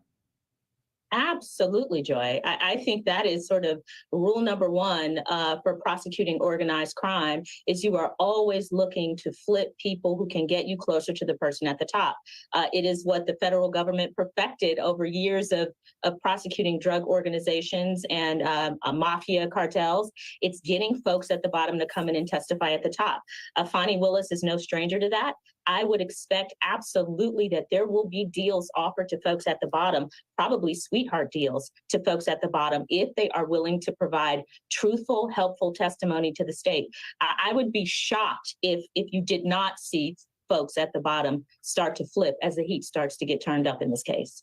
Right, because Barb, I mean, the reality is, number one, Donald Trump is not paying for your defense, right? And we've seen with the IT guy, if we flip to the other case, the documents case, as soon as the IT guy got his own lawyer and he didn't have Woodward representing him anymore, suddenly he got religion and realized, you know what, I need to help myself here. I need to do the right thing. So we've seen that now in that case. And so it seems to me that anyone who has good counsel, you know, anyone who's got separate counsel from Trump is really in a position where wouldn't you advise, I know you're a former prosecutor, but if you were one of their lawyers, wouldn't you say to them, yeah, sing a song, sing out loud, sing out strong, sing.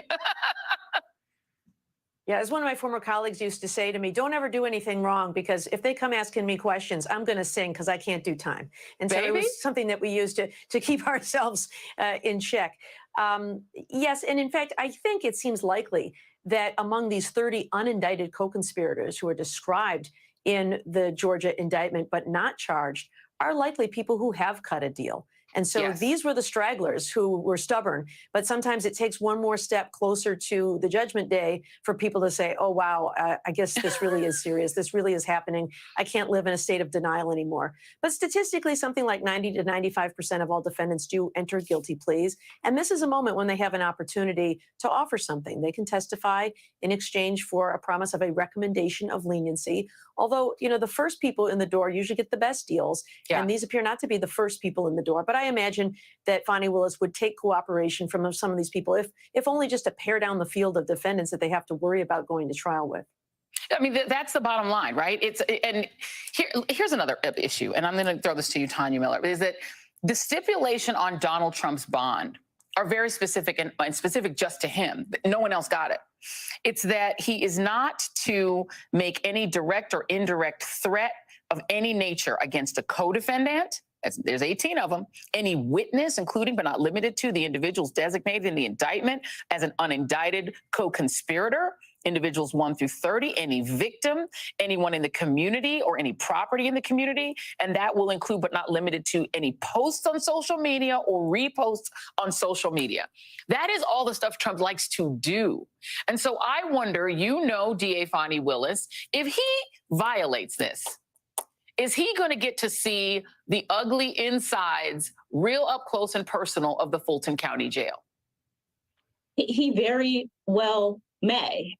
Ultimately, if Fani Willis received information, credible information, I would assume that it would have to be substantial for her to come into court and ask the court to revoke the bond of former President Donald Trump in this case. But if she received it, there's no doubt in my mind that she would do that because she is responsible ultimately for the integrity of her case.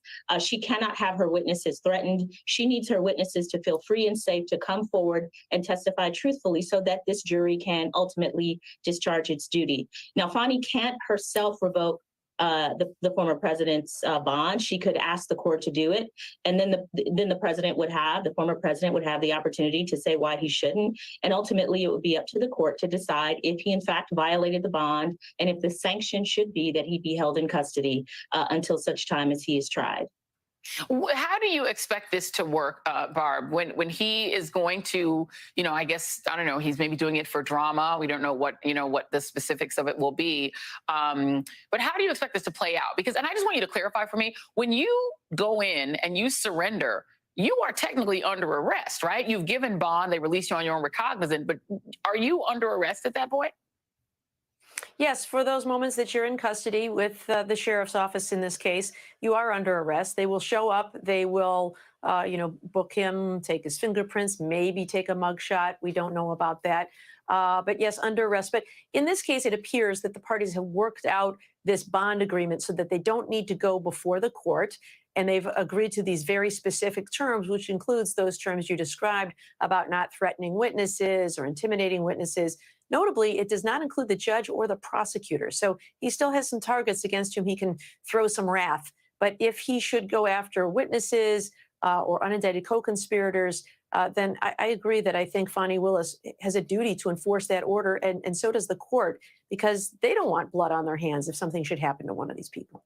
And by the way, if I'm one of the co-defendants and I know that that's part of his bond agreement, I'm like, I'm at risk here.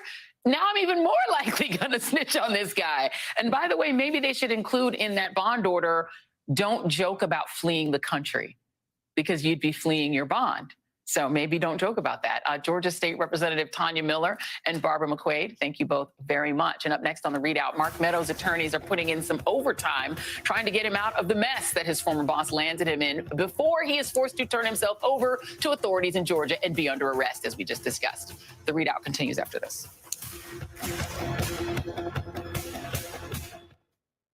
A lot has happened since my big fat Greek wedding. My father's last wish was for us to reconnect with our roots. So we're going to Greece. Oh, yeah. Let's do it! Welcome to the Calabash family. You got us back to Greece. You're the head of the family now. Company's coming. Let's eat. Tula's cooking. Wear your eating pants! My Big Fat Greek Wedding 3, rated PG-13, only in theaters September 8th. I know what you're thinking. This is not a dryer sheet. EarthBreeze is a new type of laundry detergent that looks like this. It's also so easy to use, dissolves quickly in any wash, and is totally plastic-free. Yep, no plastic jug. EarthBreeze has over 50,000 five-star reviews from real customers that switched from their old-fashioned detergent. With EarthBreeze, there's no heavy jug, no gooey messes, and you can store it anywhere. Learn more at earthbreeze.com. The virus that causes shingles is sleeping in 99% of people over 50. It's lying dormant, waiting, and could reactivate.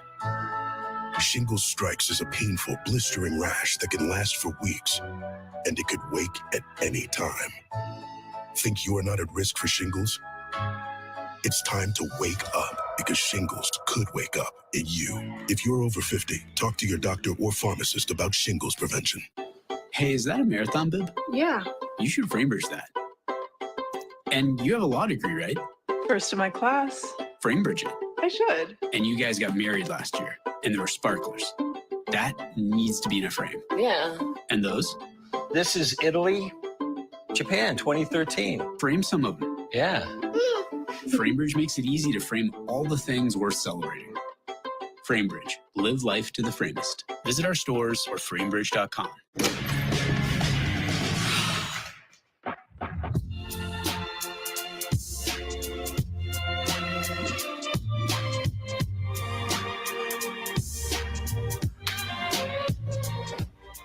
At Consumer Cellular, you get the same exact coverage as the largest carriers for up to half the price. That's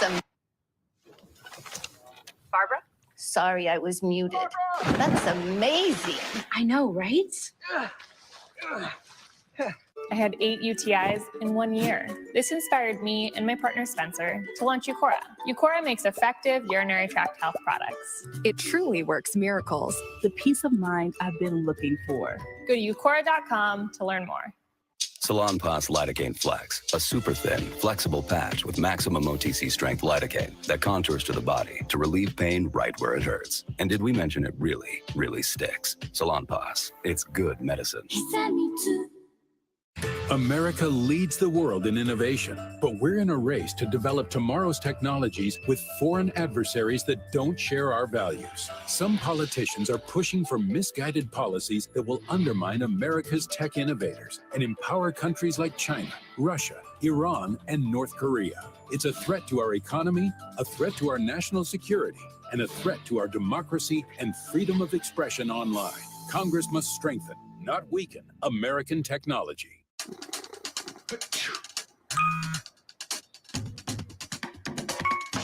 Introducing Astapro Allergy. No allergy spray is faster. With the speed of Astapro, almost nothing can slow you down. Because Astapro starts working in 30 minutes, while other allergy sprays take hours. And Astapro is the first and only 24-hour steroid-free allergy spray. Now without a prescription. Astapro and go. Kids will be kids, which just goes to say kids will be curious. They get into everything, everything. If there's a loaded firearm in the house, they could get their hands on that too. Keeping firearms locked, unloaded, and stored separately from ammunition in a place inaccessible to kids can help keep your loved ones safe from family fire. Safe gun storage saves lives.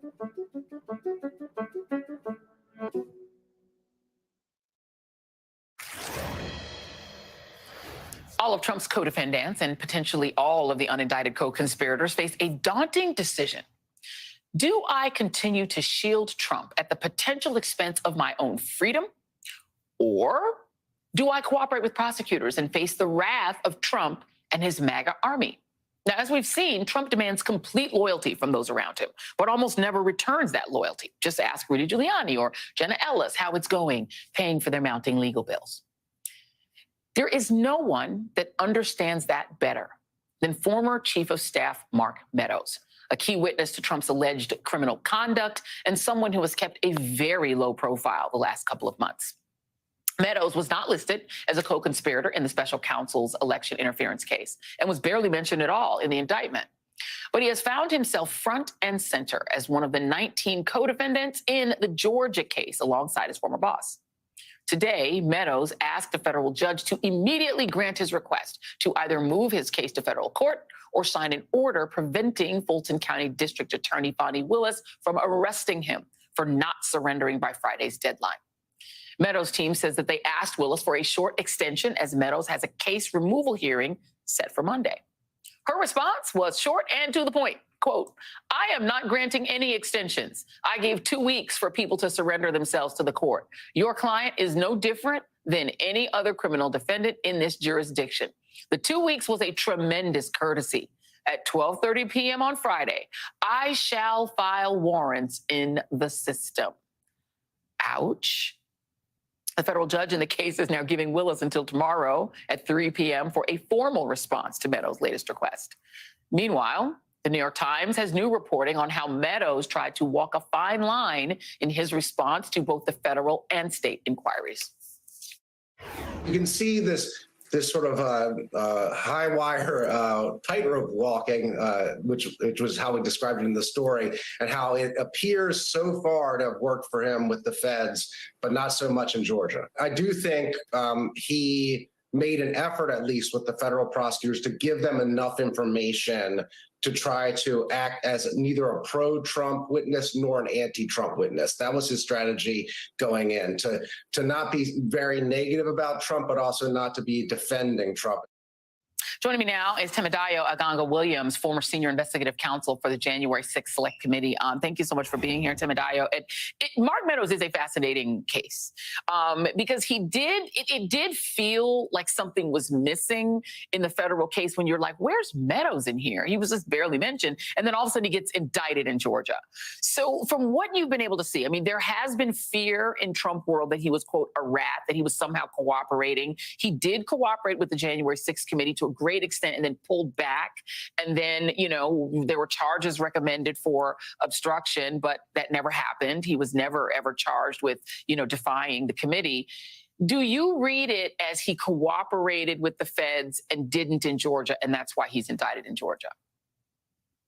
Well, I think, first of all, it's really hard to tell. What I suspect is that he's doing what he did when we were investigating on the Jan 6 committee, where he wants to do enough to avoid full culpability, but not enough that he has to stand up in court in front of the public and say what he actually did. He's walking that tightrope, and I suspect he's trying to do that again with these criminal cases. When you all were, trying to get information from him, was he immediately responsive and then seemed to change his mind, or did you always have to drag information out of him? Well, it's always hard to tell in these kind of cases because you are dealing with a lawyer to lawyer. I think what was surprising about him with the Jan 6 committee was how much information he was willing to turn over. I mean, those text messages were a true treasure trove of information for the committee. But then he was not willing to sit down and be deposed and really talk about President Trump in a kind of a full setting. And I think that is what you're seeing replicated here, right? He perhaps has provided some information to Jack Smith. There's some reporting that he sat down for interviews there, but he clearly has not fully opened himself up to the government because with Fonnie Willis, he's clearly not cooperating. What's fascinating, right, is those text, we're talking about the text messages to like Fox anchors, Ginny Thomas, Clarence Thomas's wife. Like that was like a lot of the text messages that we were reading on this show and that we were reading on MSNBC. Those came from him. So, right, he was giving stuff up, but it does seem like he was sort of kicking and screaming and crying executive privilege when it came to talking to you all, right? But there are some things that he gave up very clearly. We now know because of him and the first draft of his book that Donald Trump allegedly left, the Iran war plans like on a couch at Bedminster. We now know that there was no standing order to declassify any documents. That comes from him. So he is saying a lot that's helpful. Do you read him as somebody who, because he's still in Republican politics, he has a firm that he makes $550,000 a year from this organization that's a conservative organization that Trump's PAC gave like $1 million to? So it feels like there's still a relationship there. Is that it? Do you think he's a political, is that what makes him reluctant or something else? I think that's a lot of it. I mean, we saw this pattern a lot with witnesses in our investigation. They would come in, they would talk about President Trump. They would talk about high-level Republican operatives, but they were not necessarily willing to go all the way because they both wanted the ability to cooperate. Sometimes they thought President Trump did do something wrong. Sometimes they thought that he was culpable, but they would go out in public the next day and they might bash the committee. They might bash our efforts. They might say words in support of President Trump because they both may have had personal reasons why they wanted to support our work or otherwise think we were right, but they knew there was a real cost to publicly standing by what we viewed as the right way. I suspect that's what's happening here again. Mark Meadows wants to have its cake and eat it too. He wants to avoid criminal culpability. He doesn't want charges here. He certainly doesn't want the full wrath of DOJ on him, but he's not willing to fully say, I'm going to do the right thing and I'm going to be on the side of justice here. He still wants to have it both ways. Well, what he seems to have in common, though, is a separate lawyer. Cassidy Hutchinson is the other person who sort of shifted the way that she cooperated once she got her own lawyer and was sort of out from under the auspices of Trump. Mr. Meadows has a Mr. Terwilliger, who I learned from my producer, Jonathan, today. It's the same last name as Sideshow Bob's real name. It's a little piece of trivia for all of you. But, I mean, having his own lawyer seems to me to have helped him a lot on the federal side.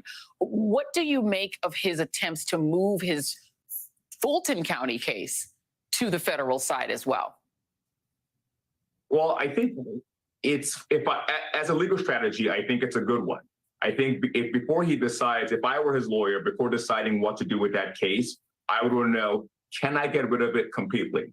Now, as far as whether that's substantively a supported move, I don't think so, right? The idea that, I think what's critical here is that Mark Meadows, as chief of staff, wasn't allowed to engage in political activity while he was acting as the chief of staff. So I think here, when candidate Trump was trying to overturn the election results, any support he received from Mark Meadows was not in a government capacity, it was in a political capacity. So I think that's going to fail, but I think it makes sense from a strategy position to move the way he's moving and get the results of that first before he decides how to go forward with Fani Willis's case. Yeah, plan A, don't commit crimes. Plan B, get your own lawyer that Trump isn't paying for so that you can have your own legal strategy. Tim Adayo, Gaga Williams, thank you very much, my friend. Much appreciated. And coming up next, looking ahead to tomorrow's Trump-less Republican debate and Ron DeSantis' plans for a nationwide purge of elected officials that he deems too liberal, just like he's already doing in Florida. We're back after this.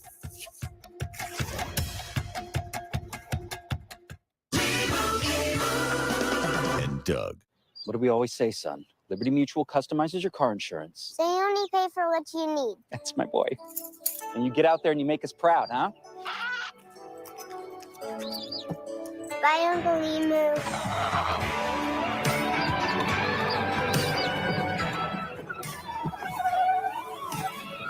Stay off the freeways. Only pay for what you need.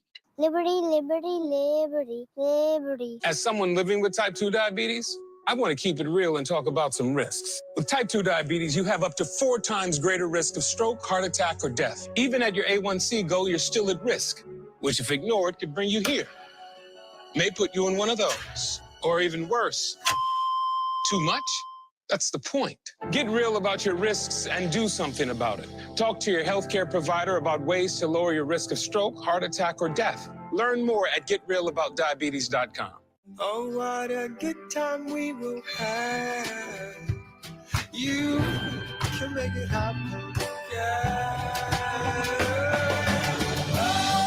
Voltaren, the joy of movement. Did you know that old-fashioned laundry detergent can contain up to 90% water?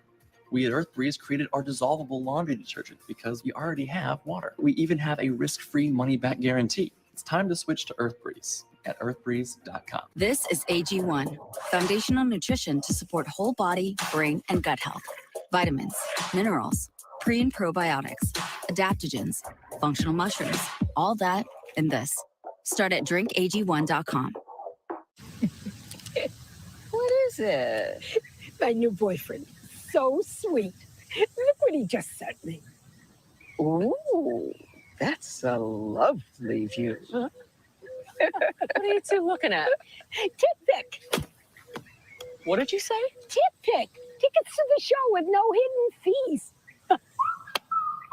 TickPick, the only major no-fee ticket site with the same seats at better prices. Okay, Grandma helped me do this my first time. It's really simple. Mom, don't be scared. no. Can you let me handle this, please? But I think I'm needed. No, here. I think I need to handle this. I think. Okay. This is thanks teens. They've ordered to 5 tampons. So comfortable. And Mom won't have to show you how to use them. You're welcome. Thank you. If you had W-2 employees in 2020 or 2021, you could be eligible for cash payments of up to $26,000 per employee through the government's Employee Retention Credit Program. Find out if you're eligible at wondertrust.com.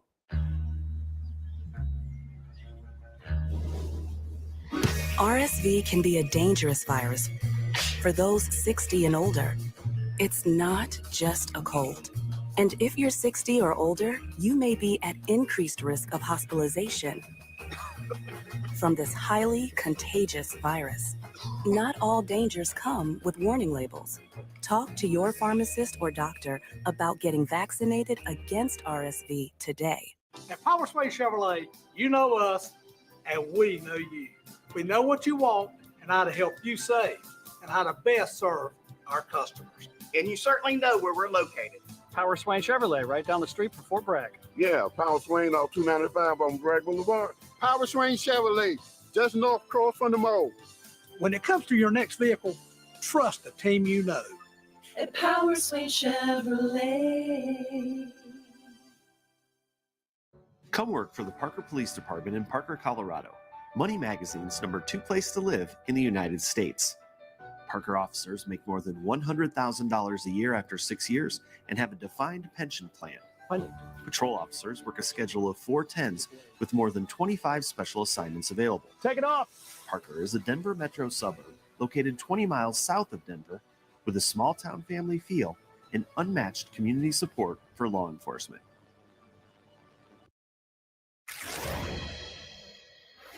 We now know the 8 people who will be on the Republican debate stage tomorrow night in Milwaukee, with the 4 times indicted Donald Trump not expected to grace us with his presence.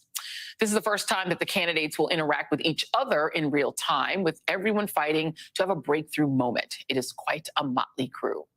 There's former Arkansas Governor Asa Hutchinson, who is a Trump critic but won't rule out voting for Trump if he's the nominee. There's Mike Pence, who, despite facing death threats from Trump supporters, won't say if a criminal conviction rules out Trump as president. There's Vivek Ramaswamy, who is currently facing heat for his plan to alienate an entire generation by raising the voting age to 25. And of course, Ron DeSantis, who's promising to do to the DOJ what he's already done in Florida by targeting and purging prosecutors who failed to take the knee. I am now joined by 2 of those targeted prosecutors, Andrew Warren and Monique Worrell. DeSantis suspended Warren as state attorney for Hillsborough County and suspended Worrell as state attorney for Orange and Osceola counties. Thank you both for being here and returning to the show. And I just want to let you both kind of talk about this. And let's just, I'm going to go in the order that you were targeted. And so, Andrew Warren, I'm going to start with you. You were targeted for refusing to preemptively vow to prosecute women, or I guess doctors, in abortion cases. So I guess that tells you what this guy DeSantis would love to do as president. What are your thoughts on his vow to do to the country what he's done in Florida? Well, Joy, it's really troubling. I mean, there's a reason why Lady Justice wears a blindfold rather than partisan sunglasses and a MAGA hat. And for 150 years, DOJ's motto has been prosecution on behalf of justice, not on behalf of the president or on behalf of the king or on behalf of a political party. But Ron DeSantis wants to destroy that core principle of prosecutorial independence. He wants to do it not because he doesn't understand. I mean, the guy went to Harvard Law. He just doesn't care. But he has shown that he is willing to break the spirit and the letter of the law to promote his own political agenda, and that's extremely dangerous for democracy. And Monique Worrell, it feels like, you know, it's not even clear what he was targeting you for, other than that you're a Black woman who's inconvenient to his politics. And so what does that tell you about what he would do as a president of the United States? Well, listen, we've lost so many freedoms here just over the last year. I think that we all should be very concerned about what that looks like, because essentially, as Andrew said, it's not that he doesn't know. He perfectly well understands that what he's doing is unconstitutional. He just doesn't care. He is an authoritarian, and that is not what this country needs. We need to get back the freedoms that we've lost, not lose more in the process. Andrew Warren, you know, the thing about what was done with the two of you, beyond just the indignity of, you know, having a governor get up and use you for his sort of political advancement, is the fact that you were elected officials. Because, you know, it's not just you individually, it's you all were elected. So that means that your constituents were told, we don't care what you voted for. The governor will now impose someone in that he prefers. Your thoughts? That's exactly right. And, you know, what's really dangerous about this is that so many people look at our suspensions through a partisan lens.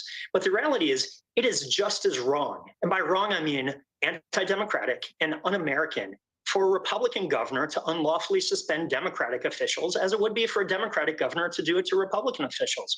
But this hyper-partisanship is not a new problem. Right? George Washington 230 years ago warned us of putting party over country. The problem today is everything is political, right? Not just the candidate that you support, but the social media you use and the music you listen to and even the beer you drink. And that's why it's so important for people to rise above that partisanship and focus on solving problems that makes our country better. You know, Monique Worrell, I mean, there was a huge scandal during the George W. Bush administration about the mass firing of U.S. attorneys because they refused to manufacture cases of voter fraud that didn't exist. And so this has happened before, but it was a massive scandal. So, you know, Ron DeSantis may be a Harvard-trained lawyer, but apparently he doesn't have a very good memory of the recent history. It didn't go well for George W. Bush when he did that. Does it surprise you, having dealt with him, that he would attempt to propose doing it anyway?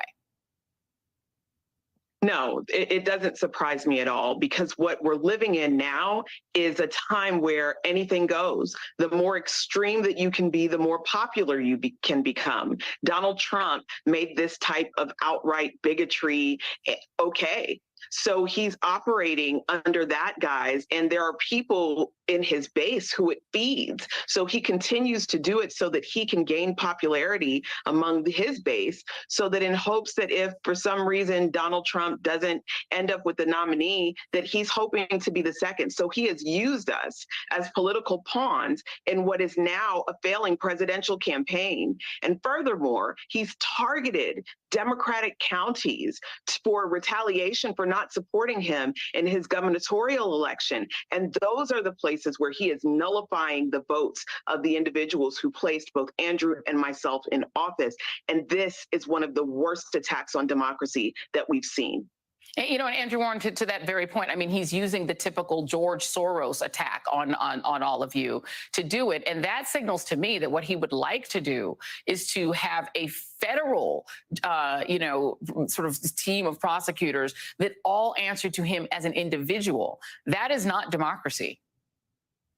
No, it's not democracy. And look, you go back to Nazi Germany, and I know anytime we compare things to Nazi Germany, we have to throw out a caveat. Yes, DeSantis, you know, isn't talking about committing genocide, but the Nazis, one of the first things they did when Hitler took power is decimate the professional civil service ranks and fill them with people who are sycophants and suck-ups. Because when you take away the people who are actually going to do the job, whose loyalty is to the community and to the state and to the country, and you replace them with people who are loyal to the person and not the idea and not the country, that's where you're on this really dangerous road to authoritarianism.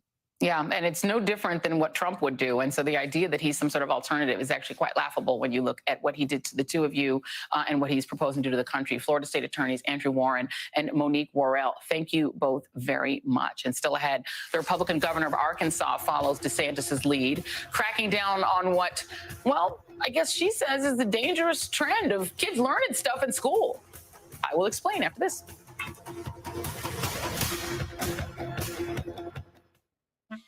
I'm hearing different ways for me to screen for colon cancer. It's time to use my voice. I've got a choice, more than one answer. I sat down with my doc. We had a talk. Knew just what to say. I asked for Cologuard and did it my way. Cologuard is a one-of-a-kind way to screen for colon cancer that's effective and non-invasive. It's for people 45 plus at average risk, not high risk. False positive and negative results may occur. Ask your provider for Cologuard. I did it my way. For 12 years, for 4,383 sunrises, across millions of mornings, we've been working to make one thing better.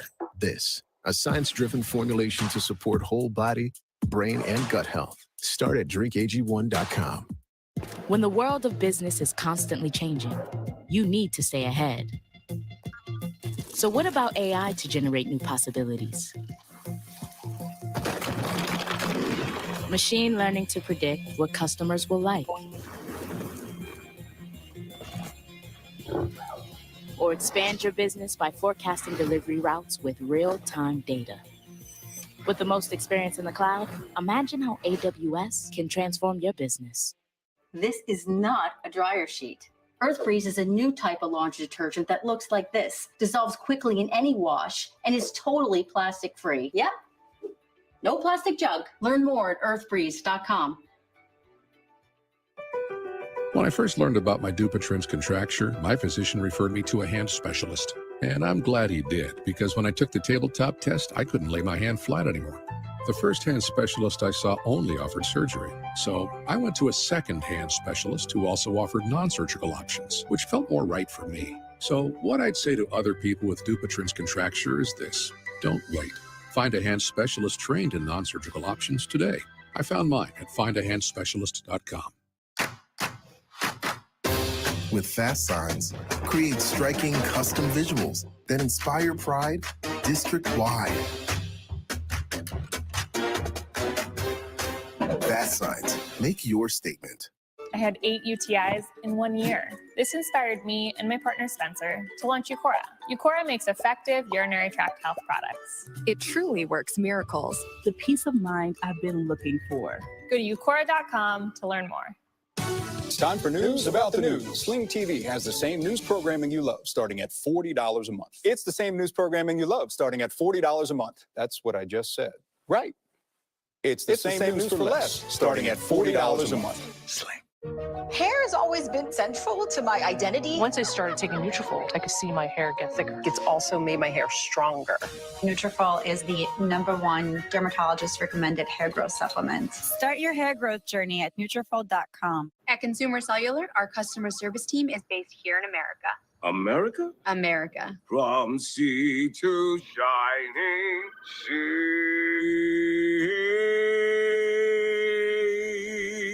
Beautiful. I've always been prone to hair thinning. I was getting older. I was under a lot of stress. I started taking Nutrafol. Nutrafol is the #1 dermatologist-recommended hair growth supplement. I am back to me. Start your hair growth journey at Nutrafol.com. I'm Matthew. I'm Melissa, and together we started Fresh Clean Threads. Since day one, our Fresh Clean tees were made to offer a flattering fit for all body types and not break the bank. Unleash your confidence at freshcleanthreads.com. AG1 is foundational nutrition, science-driven vitamins and minerals, pre- and probiotics, adaptogens, functional mushrooms, daily support for whole body health that you just can't get in a multivitamin. Upgrade your routine at drinkag1.com. Let Innovation Refunds help with your ERC tax refund so you can improve your business however you see fit. Rosie used part of her refund to build an outdoor patio. Clink. Dr. Marshall used part of his refund to give his practice a facelift. Emily used part of her refund to buy. I run a wax museum. Let Innovation Refunds help you get started on your ERC tax refund. Stop waiting. Go to innovationrefunds.com. You really got the brows. Earlier this month, the Arkansas Department of Education informed high school teachers by phone that AP African American Studies was no longer recognized for course credit by the state for the upcoming school year. All other AP classes, including European Studies, are apparently A-OK. Teachers were also informed that the state will no longer pay the $90 cost for Arkansas students to take the end of year African American Studies AP test, which allows them to earn college credit. The news came just 2 days before school was set to begin, and the decision left scores of kids blindsided. A spokesperson for the department said, quote, the AP African American Studies pilot course is not a history course and is a pilot that is still undergoing major revisions. Arkansas law contains provisions regarding prohibited topics. Without clarity, we cannot approve a pilot that may unintentionally put a teacher at risk of violating Arkansas law. Months ago, Governor Sarah Huckabee Sanders signed an executive order banning teaching implicit bias. She also signed something called the LEARNS Act. Among other things, the LEARNS Act bans the teaching of critical race theory, which is not what the AP African American Studies course teaches, but the law is vague by design. And last week, the governor, who you'll recall is Trump's former White House spokesperson, lied, as one does, about the course getting pulled and added this additional lie. We cannot perpetuate a lie to our students and push this propaganda leftist agenda, teaching our kids to hate America and hate one another. Despite all of that and all those lies, 6 Arkansas schools said that they will continue offering AP African American Studies. So, of course, the Arkansas Department of Education is demanding that those schools hand over all course materials so they can make sure the course isn't indoctrinating children. The schools have until September 8th to comply. Joining me now is Chris Jones, the 2022 Democratic nominee for Arkansas governor and author of Quantum Pearls, Finding Spiritual Wisdom in the Mundane Moments. An actual scientist who could have been the governor there had the people been a bit wiser. Chris, it's always good to talk to you. Always good. Yeah. So, good on these schools for continuing to say they're going to teach the course, but hand over the material sounds very Stalin-esque to me. What about you? I mean, it's the playbook. It's a shame. But I'm shocked but not surprised that this is the way that she's approaching it, because they want to control everything. You ban books and you check curriculum. That's what's happening. And she's doing it in a way that is really shaking up and disturbing a lot of people. Let me play you, because this has always been the thing that I find sort of ironic about this woman, other than the fact that she was a spokesperson who basically just lied for Trump for however many years. Here she is talking about herself during her response to the Biden State of the Union, I think last year, or maybe this year. Down the street from where I sit is my alma mater, Little Rock Central High. As a student there, I will never forget watching my dad, Governor Mike Huckabee, and President Bill Clinton hold the doors open to the Little Rock Nine. Doors that 40 years earlier had been closed to them because they were Black. Today, those children once barred from the schoolhouse are now heroes, memorialized in bronze at our State House. She also said that getting a good education is a civil rights issue of our time. Is it even legal at this point in Arkansas to teach why anyone should care that she graduated from Little Rock High and what the significance of that is? Well, that's the question, right? I mean, that's what a lot of teachers and superintendents are really concerned about. Now, I'm glad that the 6 schools are stepping up and pushing back. But what it also does is it puts the other schools on the sidelines. It makes them afraid to even think about offering a course like that. Look, it's cringeworthy and a doggone shame that she's a graduate of Little Rock Central High School, and she would willingly say those things and then turn around and try to deny the history. But again, it's a part of a broader trend, and she doesn't want to just deny the history of the Little Rock Central crisis, but it's also the history of places like Elaine, Arkansas, where hundreds of Black folks who were just trying to unionize to get better wages because they were sharecroppers were plowed down.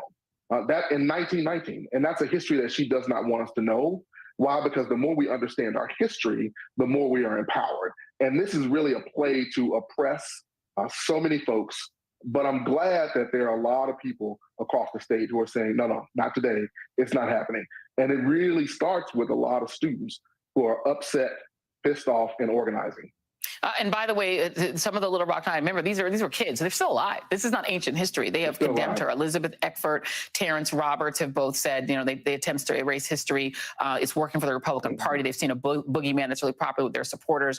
And I know these voices are pushing back, is what Terrence Roberts said. But I want to also point out another thing that Sarah Huckabee Sanders is doing.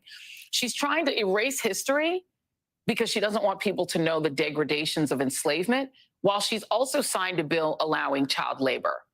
To me, these things are connected. Yeah. Because, right, if you're pushing child labor, which is a new sort of form of sort of slave-type labor, low-wage child labor, not surprising to me that you don't want people to know the history of enslaved labor. Right. Because when we don't know history, we are not empowered to make a better future. We're not empowered to understand the levers of oppression that they pull. And so, yes, she simultaneously, or with the same hand, signed a bill that lessened child labor laws, which is a complete travesty again. No, this administration, and again, shocking but not surprising, is a bad mix of malice, arrogance, incompetence, and just outright laziness. And what you get when you have all that mixed in together are bills like this. They didn't even take time to figure out what the implications would be on schools. And that's why they called 2 days before school started. It's a shame. But again, I'm glad that there's so many folks across Arkansas who are saying, not today, we're standing up against this. Yeah, get them born, make them ignorant, put them to work. It seems to be a quite broad Republican playbook. And I guess that's what she's trying to follow, like all the rest of them. Chris Jones, thank you very much for being here. Please keep keeping an eye on it, and we'll have you back. Thank you. We'll be right back.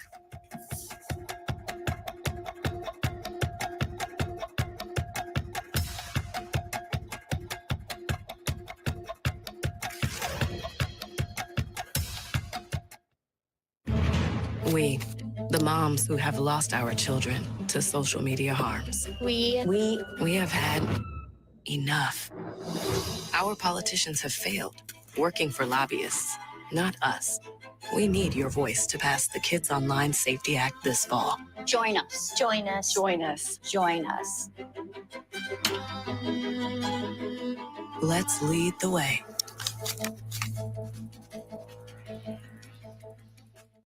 Hair has always been central to my identity. Once I started taking Nutrafol, I could see my hair get thicker. It's also made my hair stronger. Nutrafol is the #1 dermatologist recommended hair growth supplement. Start your hair growth journey at Nutrafol.com. Ivisia Dry Eye Drops. Made with hydrating polymers, moisturizing hyaluronic acid, and revitalizing trehalose for instant dryness relief that lasts up to 8 hours. Ivisia, we see a better way. With Carousel nighttime patches, she's improving the look of her fungus-damaged nail while she sleeps. Only Carousel patches work for up to 8 hours to reduce discoloration and thickness. Now that's what I call beauty sleep. Carousel nighttime patches. We've got you covered. There are more ways than ever for identity thieves to steal your information. LifeLock alerts you and works to fix problems with a dedicated restoration specialist. Go to lifelock.com. AG1 gives you the daily nutrients that form the foundation for your health routine. It's made with the highest quality ingredients, put through the strictest quality testing standards, so everybody can own their health. Start your journey at drinkag1.com. Hi, I'm Mr. Wonderful. If you own a business and have employees, you need to check out the ERC program at wondertrust.com. There's money waiting for you. I did, which is why I have time to tend to my precious little trees. You're such a good boy. RSV is in for a surprise. Meet Arexvy, the first FDA-approved RSV vaccine. Arexvy is used to prevent lower respiratory disease from RSV in people 60 years and older. RSV can severely affect the lungs and lower airways. Arexvy is proven to be over 82% effective in preventing lower respiratory disease from RSV, and over 94% effective in those with these health conditions. Arexvy does not protect everyone and is not for those with severe allergic reactions to its ingredients. Those with weakened immune systems may have a lower response to the vaccine. The most common side effects are injection site pain, fatigue, muscle pain, headache, and joint pain. RSV can be serious. Talk to your doctor or pharmacist about Arexvy today. RSV, make it Arexvy. You can feel it when